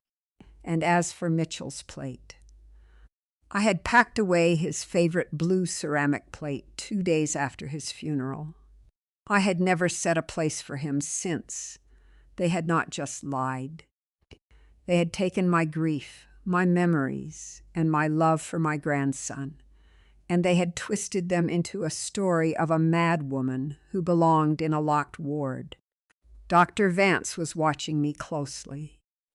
She was looking for the flush of rage, the sudden, frantic denials, the shaking hands of a woman who was losing her grip. She was waiting to see if I would prove them right. I took a deep, slow breath. I let the cold air fill my lungs, and I felt the steel inside me settle into place. "Dr. Vance," I said, my voice as quiet and steady as the water fountain in the waiting room. "Would you like to see my security camera logs?" Dr. Vance tilted her head, her gray eyes narrowing slightly. "Security camera logs?" "Yes," I said. Mitchell had a workshop in the garage with about $30,000 worth of commercial woodworking tools. After a string of break-ins in our neighborhood 6 years ago, he installed a high-definition camera system.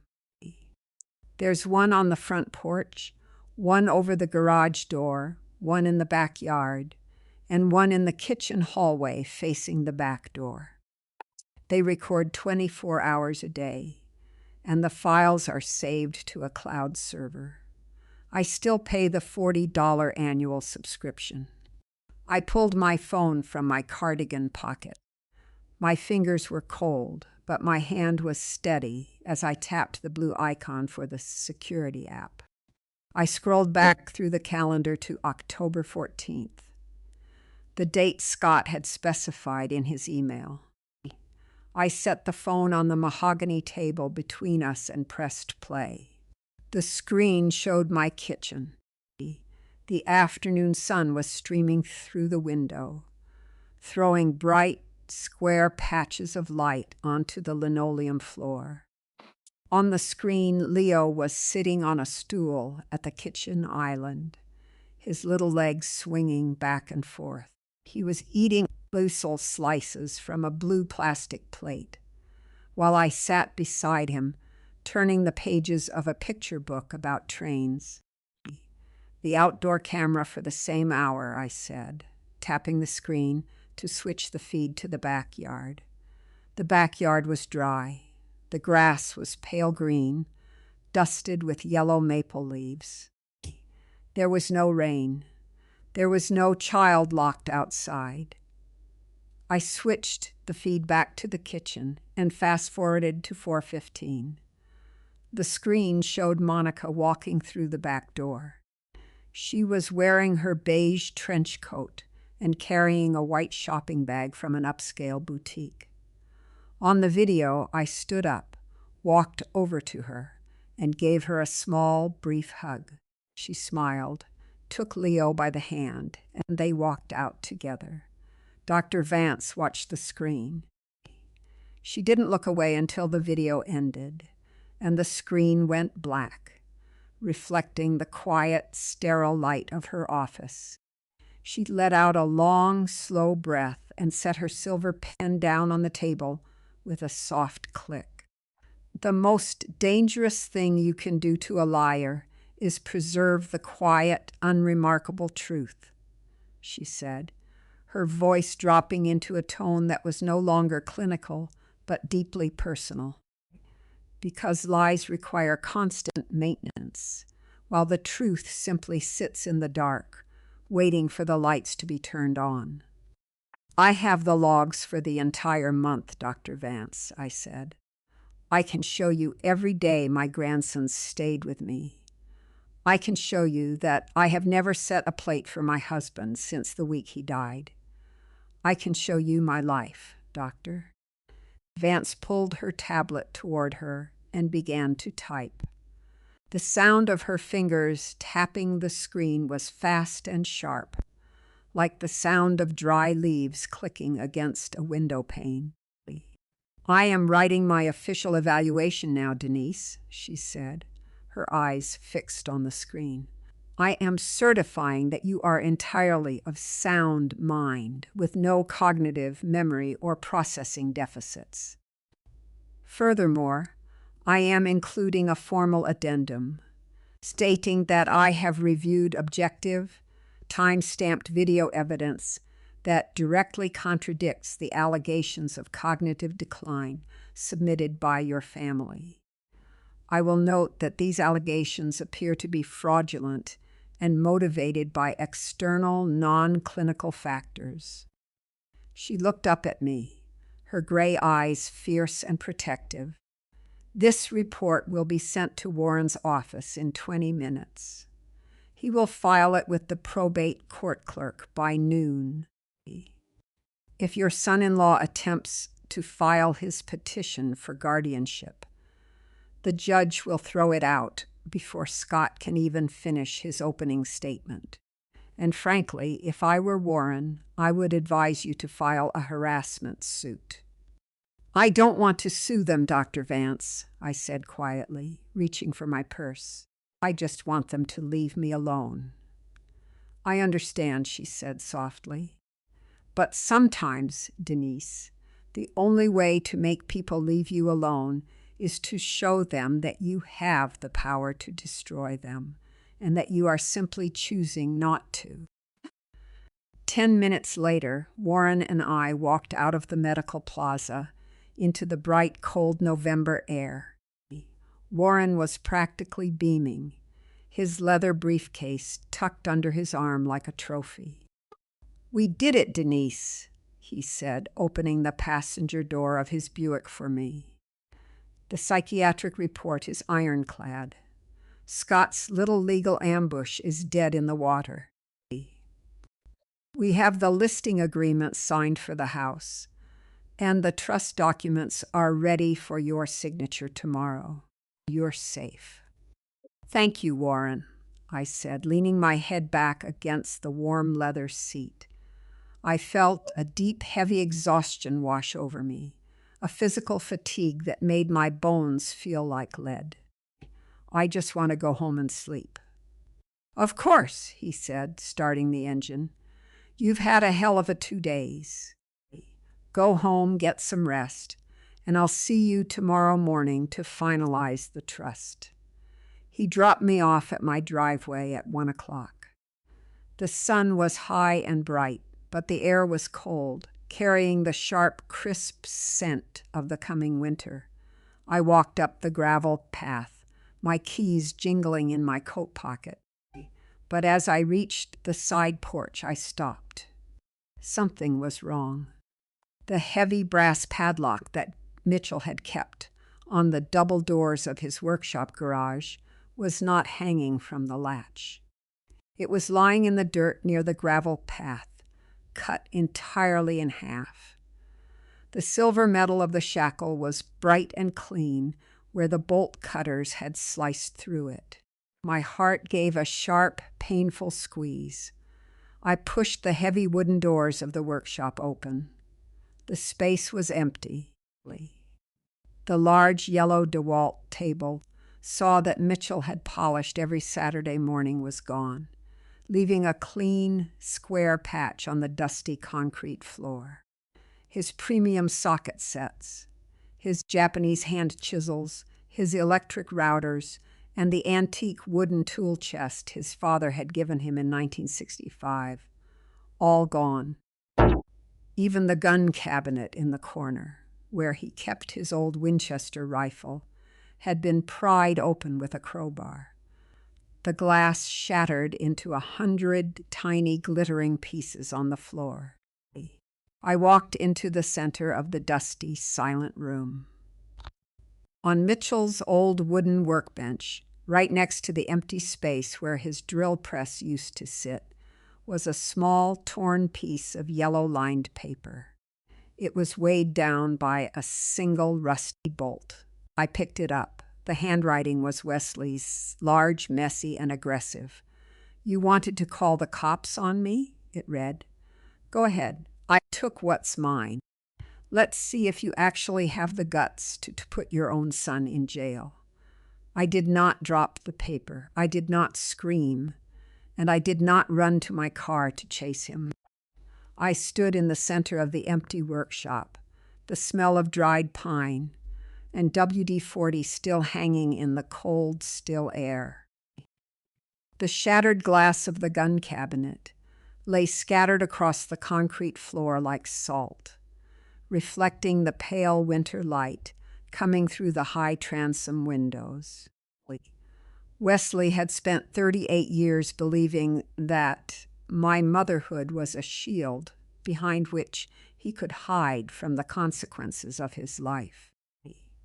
He believed that no matter how much he took, no matter how deeply he cut, I would always cover the wound.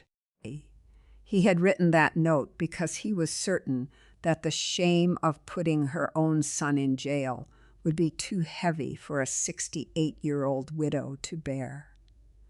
But he had made a fatal error. He had forgotten that I was no longer holding the family together. I had already stepped out of the structure. I took my phone from my pocket. I did not call Monica. I did not call Wesley. I dialed the non-emergency number for the county sheriff's department. "Sheriff's Department, this is Dispatcher Miller," a woman's voice said, crisp and bored. "Hello," I said. My voice was very quiet, very calm. "My name is Denise Vance. I live at 1412 Creek Road. I've just arrived home to find my garage workshop has been broken into. The lock was cut with bolt cutters, and several $1,000s worth of commercial tools and a registered firearm have been stolen." The bored tone evaporated instantly. "A firearm, ma'am? What kind of firearm?" "A Winchester Model 94 rifle," I said. "It belonged to my late husband. I have the serial number in my house files. Are you in a safe location, Mrs. Vance?" "Yes," I said. "I am standing in the garage. The intruder is no longer on the property. We have a deputy in your area. He'll be there in 10 minutes. Please do not touch anything in the garage or on the workbench." "I won't," I said. I walked out of the garage, leaving the double doors open to the cold afternoon air. I sat on the side porch steps, my hands tucked into the pockets of my coat. The sun was starting to slip behind the pines at the edge of the property, casting long, dark blue shadows across the gravel driveway. At exactly 2:15, a white Ford Explorer with the county sheriff's emblem on the door pulled into the driveway. Deputy Roy Curtis was a young man, probably no older than 28, with a serious, clean-shaven face and a heavy utility belt that clinked as he walked. He walked up the gravel path, his eyes already scanning the broken padlock lying in the dirt. "Mrs. Vance?" he asked, taking off his Stetson. "Yes, Deputy," I said, standing up. "Thank you for coming so quickly." "Let's take a look," he said, gesturing toward the open garage. I led him inside. He stood in the center of the empty room, looking at the clean squares of concrete where the tools had been, the shattered glass of the gun cabinet, and finally, the small piece of yellow-lined paper sitting on the workbench. "Is that a note from the suspect?" he asked, pointing his flashlight at the paper. "Yes," I said. "It's from my sons, Wesley. Deputy Curtis paused. He looked at me, his brow furrowing with a quiet, uncomfortable surprise. "Your son, ma'am?" "Yes," I said. "He was here yesterday, demanding his father's tools and rifle. I told him he could not have them. He told me he would take them anyway, and I told him if he did, I would call the police. He left this note on the workbench. Did you see him take them?" "No," I said. "I was at a medical appointment in town between 10 o'clock and noon. But my security cameras were running." I pulled out my phone and opened the app. I scrolled to the camera over the garage door. At 11:14 a.m., Wesley's silver Dodge Ram had backed up to the double doors of the workshop. The video was high definition, crystal clear in the bright morning sun. It showed Wesley and another man, a man I recognized as his brother-in-law, Scott, using a large pair of red bolt cutters to slice through the padlock. It showed them carrying the heavy table saw, the tool chest, and finally the Winchester rifle wrapped in an old green blanket, loading them into the bed of the truck. Deputy Curtis watched the video twice. He pulled a black leather notebook from his pocket and began to write, his pen scratching sharply in the quiet room. "Mrs. Vance," he said, looking up, his expression grave. "The value of these tools is easily over $5,000. And because a firearm was stolen during the commission of a burglary, this is not a petty theft. This is a Class 3 felony, grand larceny and commercial burglary. If we move forward with this, and we have this video evidence, we will issue an arrest warrant for your son and the other individual. There is no walking this back when the warrant is signed." He paused, looking at me with a soft, hesitant pity. "Do you want to press charges, ma'am? A mother's forgiveness is often treated like a natural resource, limitless and free. But once she decides to put a price on it, the people who have been wasting it suddenly find themselves bankrupt." "Yes," I said. My voice did not tremble. I met the young deputy's eyes and held them. "My husband worked 42 years to buy those tools, Deputy," I said. "They are my property, and they are part of the estate that will pay for my care when I am old. My son did not take them because he needed them. He took them to prove to me that I have no power to say no to him. Yes, I want to press charges." Deputy Curtis nodded slowly, his expression hardening into a clean professional resolve. "All right, Mrs. Vance. I'll need you to come down to the station tomorrow morning to sign the formal affidavit. In the meantime, I'm going to enter that rifle into the national database and send a unit to your son's address to secure the property." He left 15 minutes later, his tires crunching softly on the gravel. I walked into the kitchen and set the phone on the counter. I didn't even have time to fill the kettle before it began to ring. It was Monica. I answered it, and before I could even say hello, her voice came through the speaker in a high, ragged scream that sounded almost animal. "What did you do?" she shrieked, the sound of her breath rattling against the microphone. "Mom! What the hell did you do? The police are at Wesley's house. They're arresting him in front of his kids. They have him in handcuffs in the driveway. Are you insane? He's your son." "He broke into my garage, Monica," I said, my voice cold and flat as a stone. "He stole his father's rifle and $30,000 worth of tools." "They were Dad's tools," she screamed. "They belong to the family. We needed that money, Mom. Scott's firm is restructuring, and we're behind on our mortgage. We were going to sell the tools to pay the arrears. I told Wesley to go get them before you sold the house and gave everything to those damn lawyers. We needed it. How could you do this to us? You're destroying our lives. I stood in the center of my quiet kitchen. I told Wesley to go get them. She had set it in her rage, her mask slipping completely to reveal the raw, desperate rot beneath. It hadn't been a sudden, impulsive act by Wesley. It had been a planned, coordinated theft by both of my children to strip my house of its value before I could secure it. "Goodbye, Monica," I said. "Mom, wait!" I hung up the phone. I walked over to the kitchen island, picked up the blue checkbook I had used to write Monica a check for $1,200 yesterday, and I dropped it into the trash can. The pen the deputy handed me was a cheap blue plastic ballpoint with the logo of a local auto body shop printed on the side.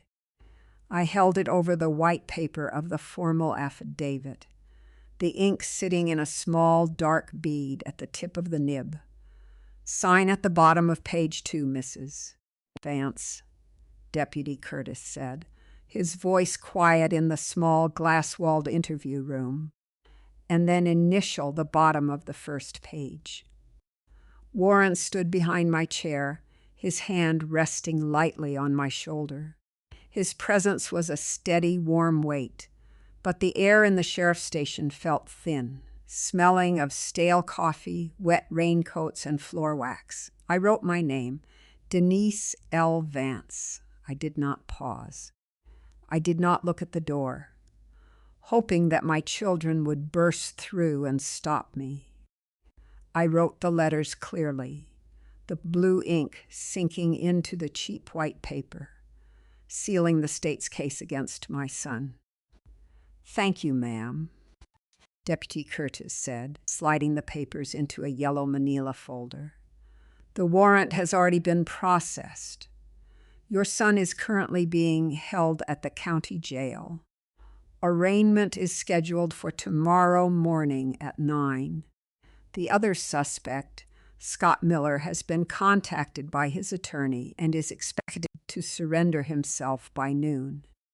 "Have the tools been located, Deputy?" Warren asked. "Yes, sir," Curtis nodded. "Most of them were still in the bed of your son's truck under a tarp. The rifle was found in his hall closet. We have everything secured in our evidence locker. Once the prosecutor clears it, we'll have them returned to the property." "Thank you," I said. Warren led me out of the station to his car. We drove 3 blocks down the street to his office, a quiet wood-paneled suite in an old Victorian house near the courthouse. The receptionist, an older woman named Martha, who had worked for Warren for 30 years, brought us 2 mugs of hot tea and a plate of shortbread biscuits.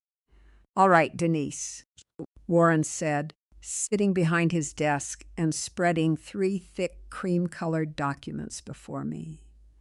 "This is the irrevocable trust.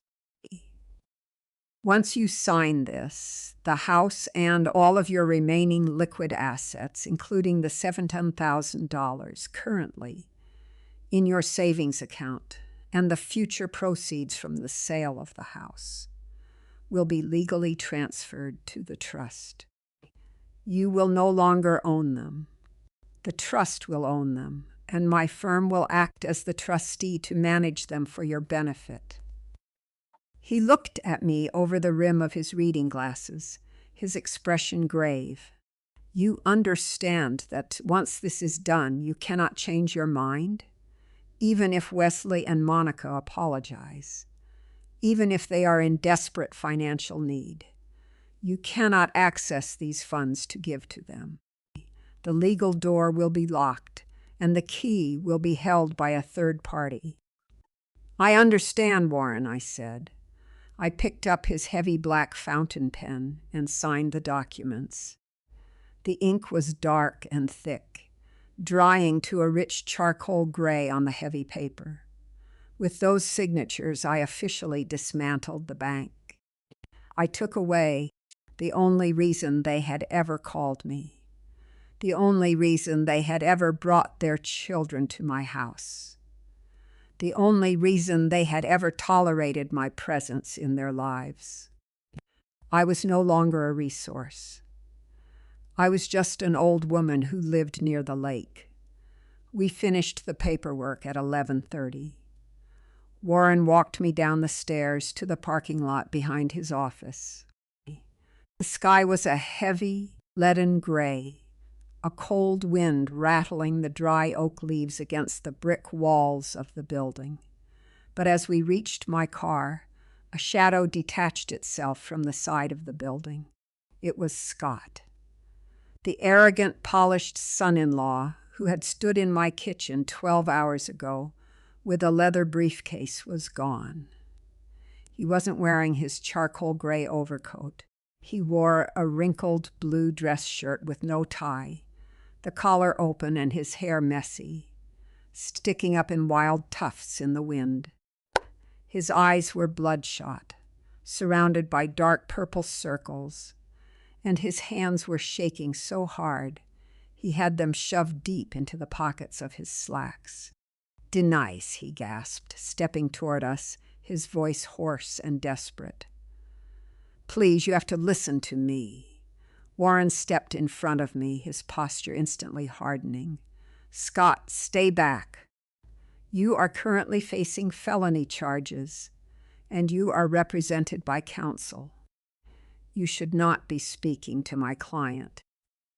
"I don't care about the counsel," Scott cried, his voice cracking with a high, hysterical terror. "Denise, please.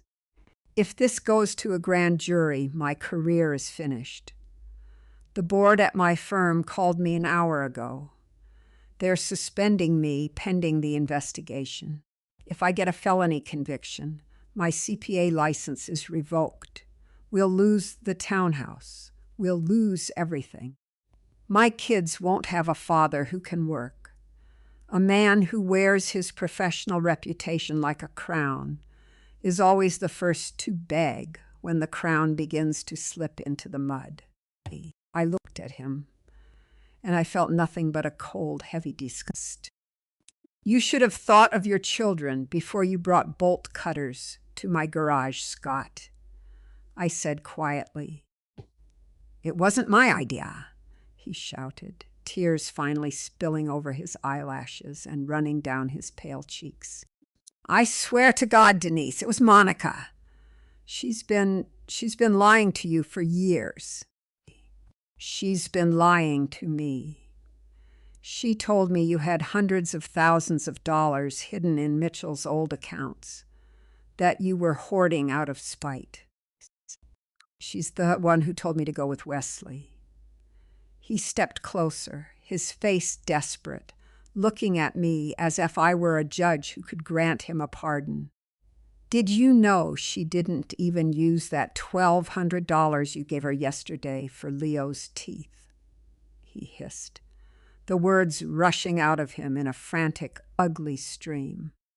"Leo's dental work was covered 100% by my firm's premium insurance policy. There was no deductible, Denise." She took that check, went straight to the branch on Oak Street, cashed it, and used the money to pay her personal Nordstrom credit card bill. She's been doing it for years. Every time she asked you for specialist money or prescriptions for the boys, she was just pocketing the cash to buy clothes and makeup she couldn't afford. She's been stealing from you since Mitchell died. The wind blew a dry leaf across my shoe. I stood there in the cold parking lot, the gray light highlighting the cracks in the asphalt. I thought of the nights I had turned my thermostat down to 62 degrees to save $50 on the heating bill, believing that my grandchildren were crying from the pain of an abscessed tooth that I had to pay to fix. The deception wasn't a sudden rot. It was a lifestyle. It was a quiet, comfortable parasite that had been feeding on my flesh, while I apologized for being too heavy for them to carry. "I have to go, Scott," I said. "Denise, please," he begged, reaching out his hand, though Warren stepped forward to block him. "You have to drop the charges against me. I'll pay for the lock. I'll bring the tools back myself. Just don't destroy my life." "I am not destroying your life, Scott," I said, opening my car door. "You did that yourself. I am simply letting you live in the house you built." I got into the car and closed the door. Through the glass, I could see Scott sink to his knees on the cold pavement, his face buried in his hands, as Warren watched him with a cold, silent satisfaction. But as I started the engine, my phone buzzed on the seat beside me. It was a text message from a number I didn't recognize, but the message itself left no doubt about the sender. "You think you're safe because of your lawyers?" the message read. "You took my brother. You took my husband. You took our children's future. I am coming to the house, Mom. If we can't have Dad's legacy, neither can you." "Denise, let me see that," Warren said, his voice sharp as he stepped up to my car window. I handed him my phone. His eyes scanned the text message, his jaw tightening until the muscles near his ears bunched into hard white knots. "Get in your car, Denise," he said, handing the phone back to me. "I'm calling Deputy Curtis right now. They have a cruiser in the area because of Wesley's arrest. Do not, under any circumstances, go inside that house if Monica is there. You park at the end of the driveway and wait for the police. Do you understand me?" "I understand, Warren," I said. I shifted the car into drive and pulled out of the parking lot. The gray, autumn landscape blurred past my windows. The skeletal trees, the dark, muddy fields, the low stone walls that Mitchell had helped our neighbors build 30 years ago. I did not drive fast. I did not allow my foot to press the accelerator in a panic. I kept my hands at 10 and 2 on the steering wheel, my breathing slow and rhythmic. When a child decides to destroy her mother's home, she is not attacking the walls. She is attacking the memory of her own dependency, furious that she can no longer demand to be saved. Monica was not angry at me because I had closed the bank. She was angry because she had finally been forced to look at her own reflection in the glass, and she could not bear what she saw. I turned onto Creek Road at 12:15. Monica's black SUV was parked sideways across my front lawn, the heavy tires having torn deep, muddy ruts into the grass I had spent the summer mowing. The driver's side door was left wide open, the interior light flickering in the cold, gray drizzle that had begun to fall. The heavy white oak front door of my house was standing open as well. I did not stop at the end of the driveway. I drove up the gravel path, parked my car next to her SUV, and got out. I could hear Warren's voice in my head, warning me to wait. But the air in my lungs felt cold and sharp, and I did not want to sit in my car like a spectator to my own ruin. I walked through the front door. The hallway was a silent, violent wreck. The small maple table where the keys sat had been flipped over, its legs splintered against the baseboard. The brass bowl was gone, its contents, old house keys, loose pennies, a box of matches, scattered across the Persian rug like debris from an explosion. In the kitchen, the destruction was methodical.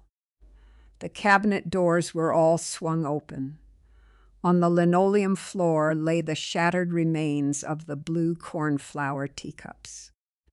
They had been smashed one by one, the delicate white porcelain mixed with the sticky yellow puddles of olive oil and apple cider vinegar from the bottles she had thrown against the refrigerator. The smell of the vinegar was sharp and sour, stinging my eyes as I stood in the doorway. I did not stop to clean it. I walked down the hall toward Mitchell's study. The door was open. Monica was sitting in Mitchell's old leather chair. The desk drawers had all been pulled out and dumped onto the carpet. Years of tax returns, utility bills, old letters, and draft plans for cabinets scattered around her knees like dry leaves. She looked up when I entered, her eyes wild, her mascara smeared down her pale cheeks by her tears. In her hand, she was holding a faded yellow manila envelope. "You think you won, don't you?" she whispered, her voice ragged and dry, a strange hollow laugh rattling in her chest. "You think you're so smart with your trust and your retired lawyer and your police reports. You think you're the victim here." "Monica," I said, standing in the doorway, my hands resting in my coat pockets. "The police are on their way." "Let them come," she screamed, her voice cracking as she stood up from the chair, kicking a stack of old bank statements out of her way. "Let them arrest me. I don't care anymore." "Do you want to see what I found, Mom?" While I was tearing through Dad's desk, looking for the passwords to his savings. "I found this." She held up the yellow envelope. "It was in the secret drawer at the back of the desk," she said, her smile turning into something sharp and terrifying. "The one Dad built with the false bottom. He wrote a letter to you 6 months before he died. He never gave it to you, did he? Or maybe he did, and you just hid it because you're a coward."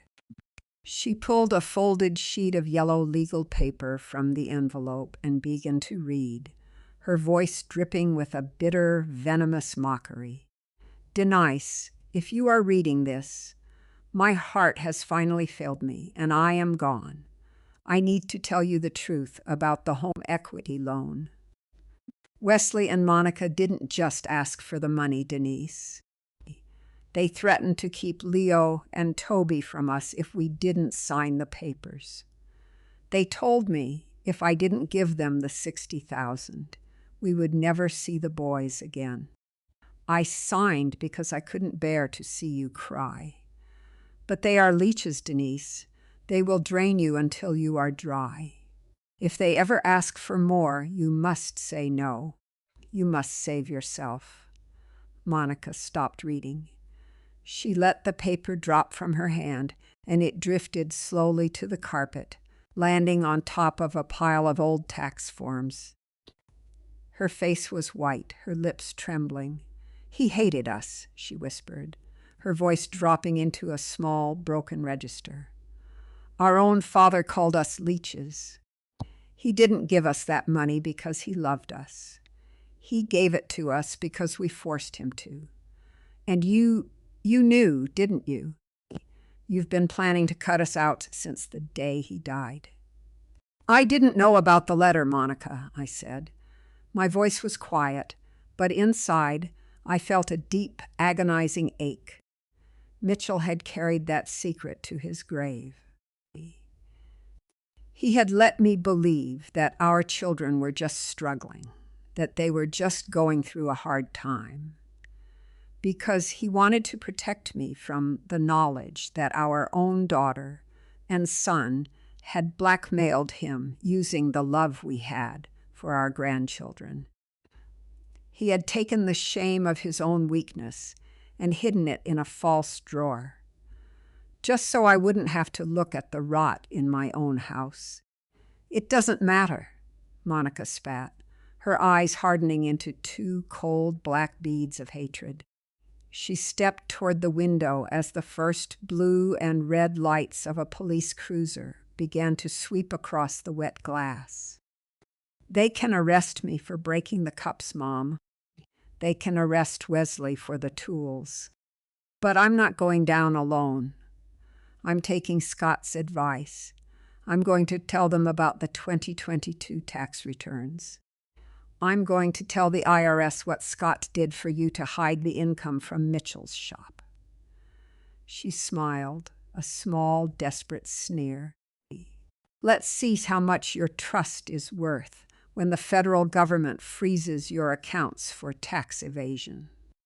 Deputy Curtis did not knock.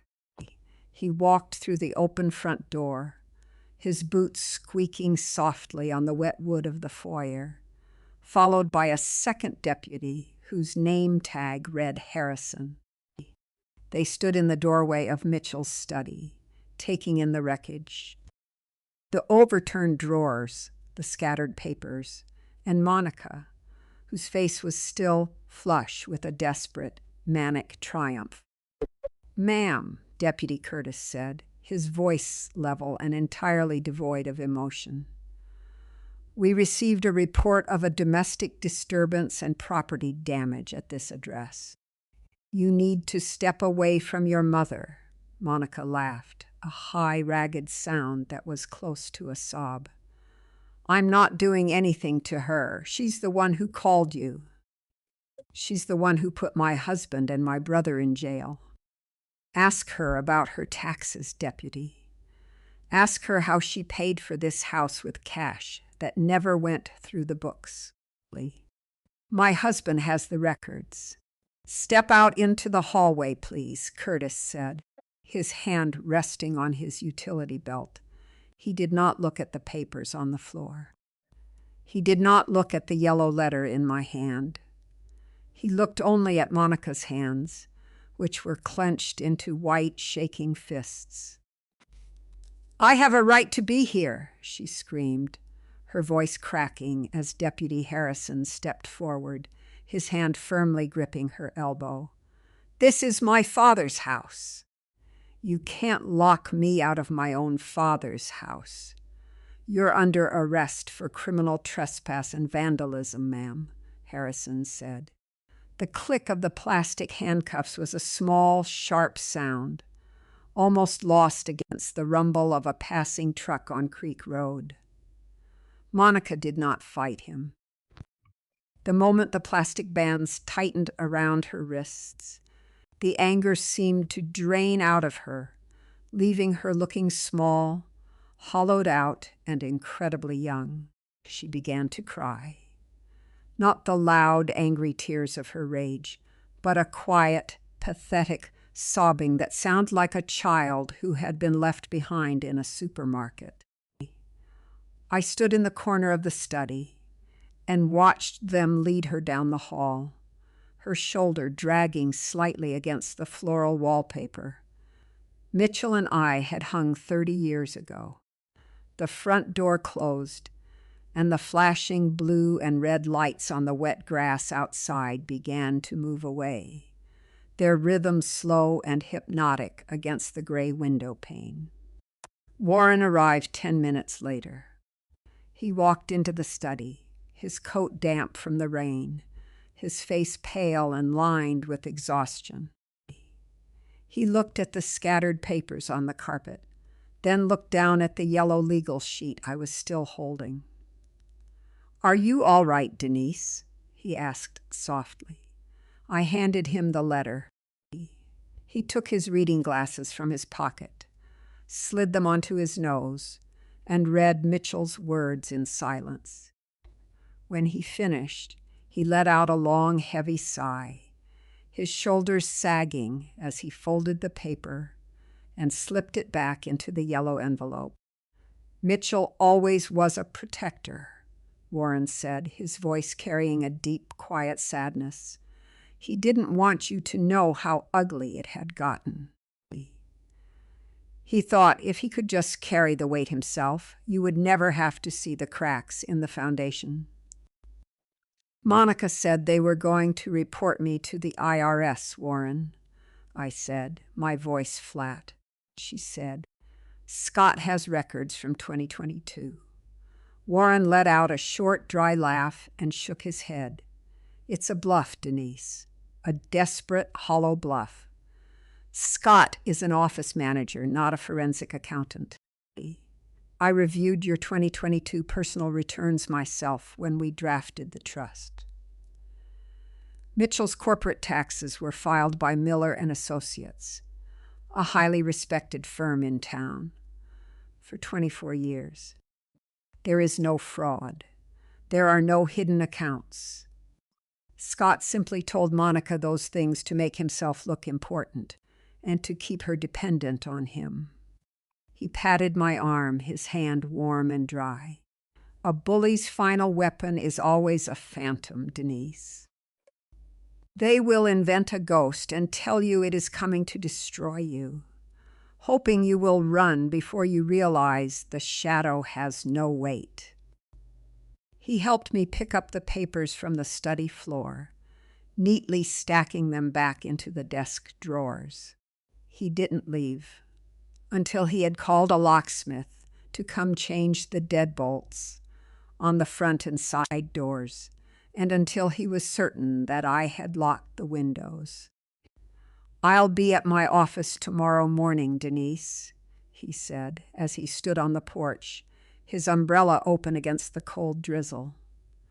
The listing for the house goes live at noon. You have the trust signed. You're legally protected. Get some rest. Thank you, Warren, I said. After he left, I went into the kitchen. I fetched the broom and the dustpan from the pantry, and I knelt on the linoleum floor. I swept up the broken shards of the blue cornflower teacups.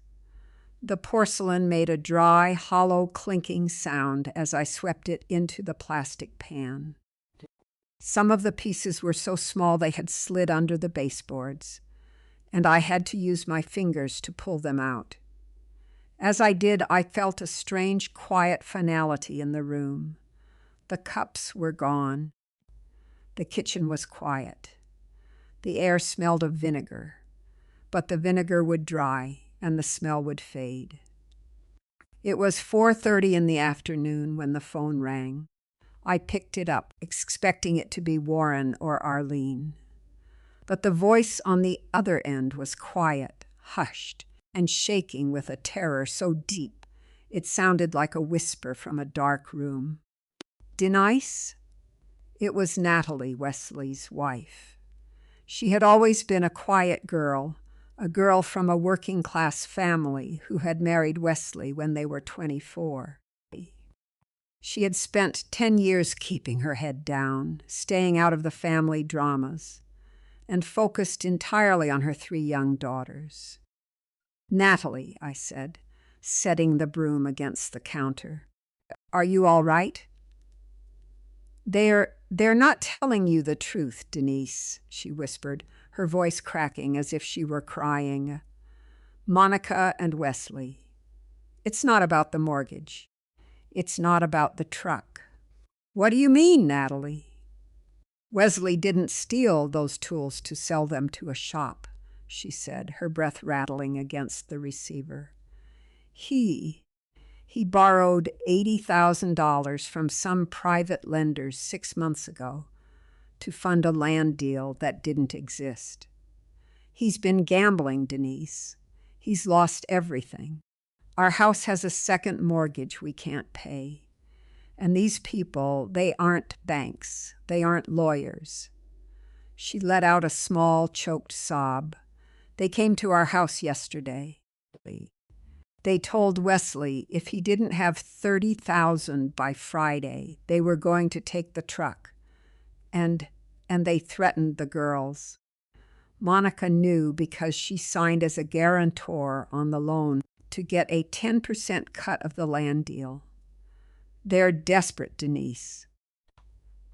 They're in a hole they can't get out of, and they thought if they could get Mitchell's rifle and the tools, they could them to these people as collateral to buy some time. My hand went cold on the receiver.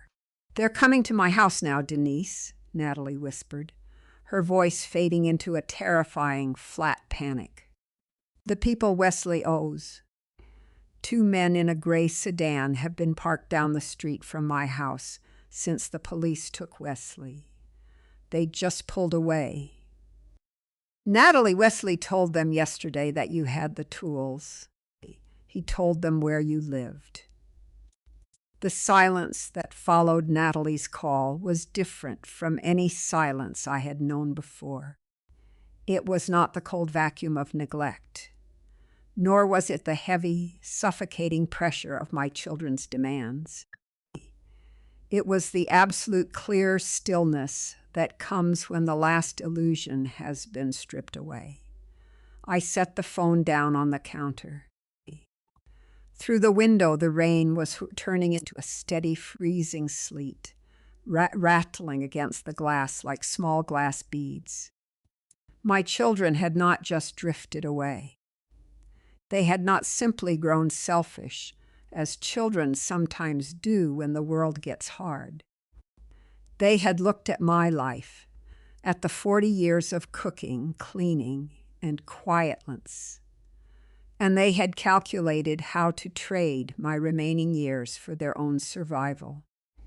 They had invited predators into my yard because they were too cowardly to stand in the light themselves. I did not panic. I walked to the front door, locked the heavy new brass deadbolt, and walked into the living room. I picked up my phone again and dialed Deputy Curtis's direct number, which he had written on the back of his business card. "Curtis," his voice came through, crisp and loud against the quiet of the house. "Deputy," I said, "this is Denise Vance.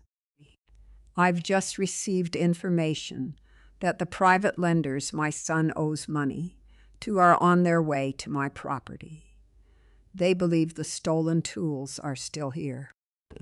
There are 2 men in a gray sedan, a sharp intake of breath on the other end. Mrs. Vance, I want you to go to the safest room in your house. Lock the door. Do not look out the windows. I have 2 units 3 minutes away from your location. We're moving." "Thank you, Deputy," I said. I went to the kitchen, but I did not hide. I stood by the window, hidden by the lace curtain, and watched the driveway. At exactly 5:10, the headlights appeared. The gray sedan drove slowly up the gravel path, its engine a low, throaty rumble. It stopped right next to the empty ruts where Monica's SUV had been. 2 men got out. They were not wearing cheap leather jackets or looking like cartoon criminals. They wore heavy wool coats, their hats pulled low against the sleet, their movements slow, deliberate, and entirely unafraid. They walked up the steps to the side porch. Before they could reach the door, the blue and red lights of the first sheriff's cruiser swept across the driveway, followed immediately by a second. The headlights cut through the dark, freezing rain, pinning the 2 men in a brilliant, blinding glare. I watched through the glass as Deputy Curtis and 3 other officers stepped out of their vehicles, their hands resting on their sidearms. There was no shouting, no dramatic chase. The 2 men on the porch slowly raised their hands, their faces pale and neutral under the flashing lights. They were searched, handcuffed, and led to the back of the cruisers in less than 5 minutes. It was over. The circle had finally closed. Wesley's debt, Monica's greed, Scott's administrative lies.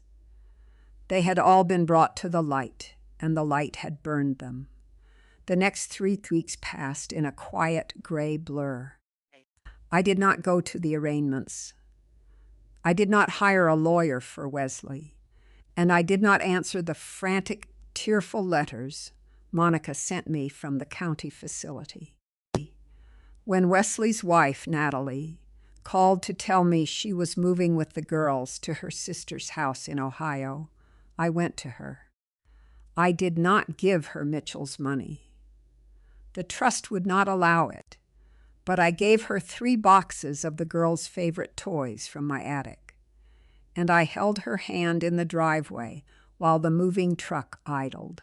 "I'm sorry, Denise," she whispered, her eyes red and swollen. "I'm so sorry." "It's not your burden to carry, Natalie," I said, kissing her cheek. "Go raise your girls." On the last Tuesday of November, Arlene called to tell me the cash sale of the house had closed. The money had been transferred directly into the irrevocable trust. The moving truck arrived the next morning. I had packed only 6 boxes, my clothes, a few old photograph albums, Mitchell's drafting pens, and a single white porcelain mug that had no cracks. I did not keep the furniture. I did not keep the silver or the crystal wedding glasses.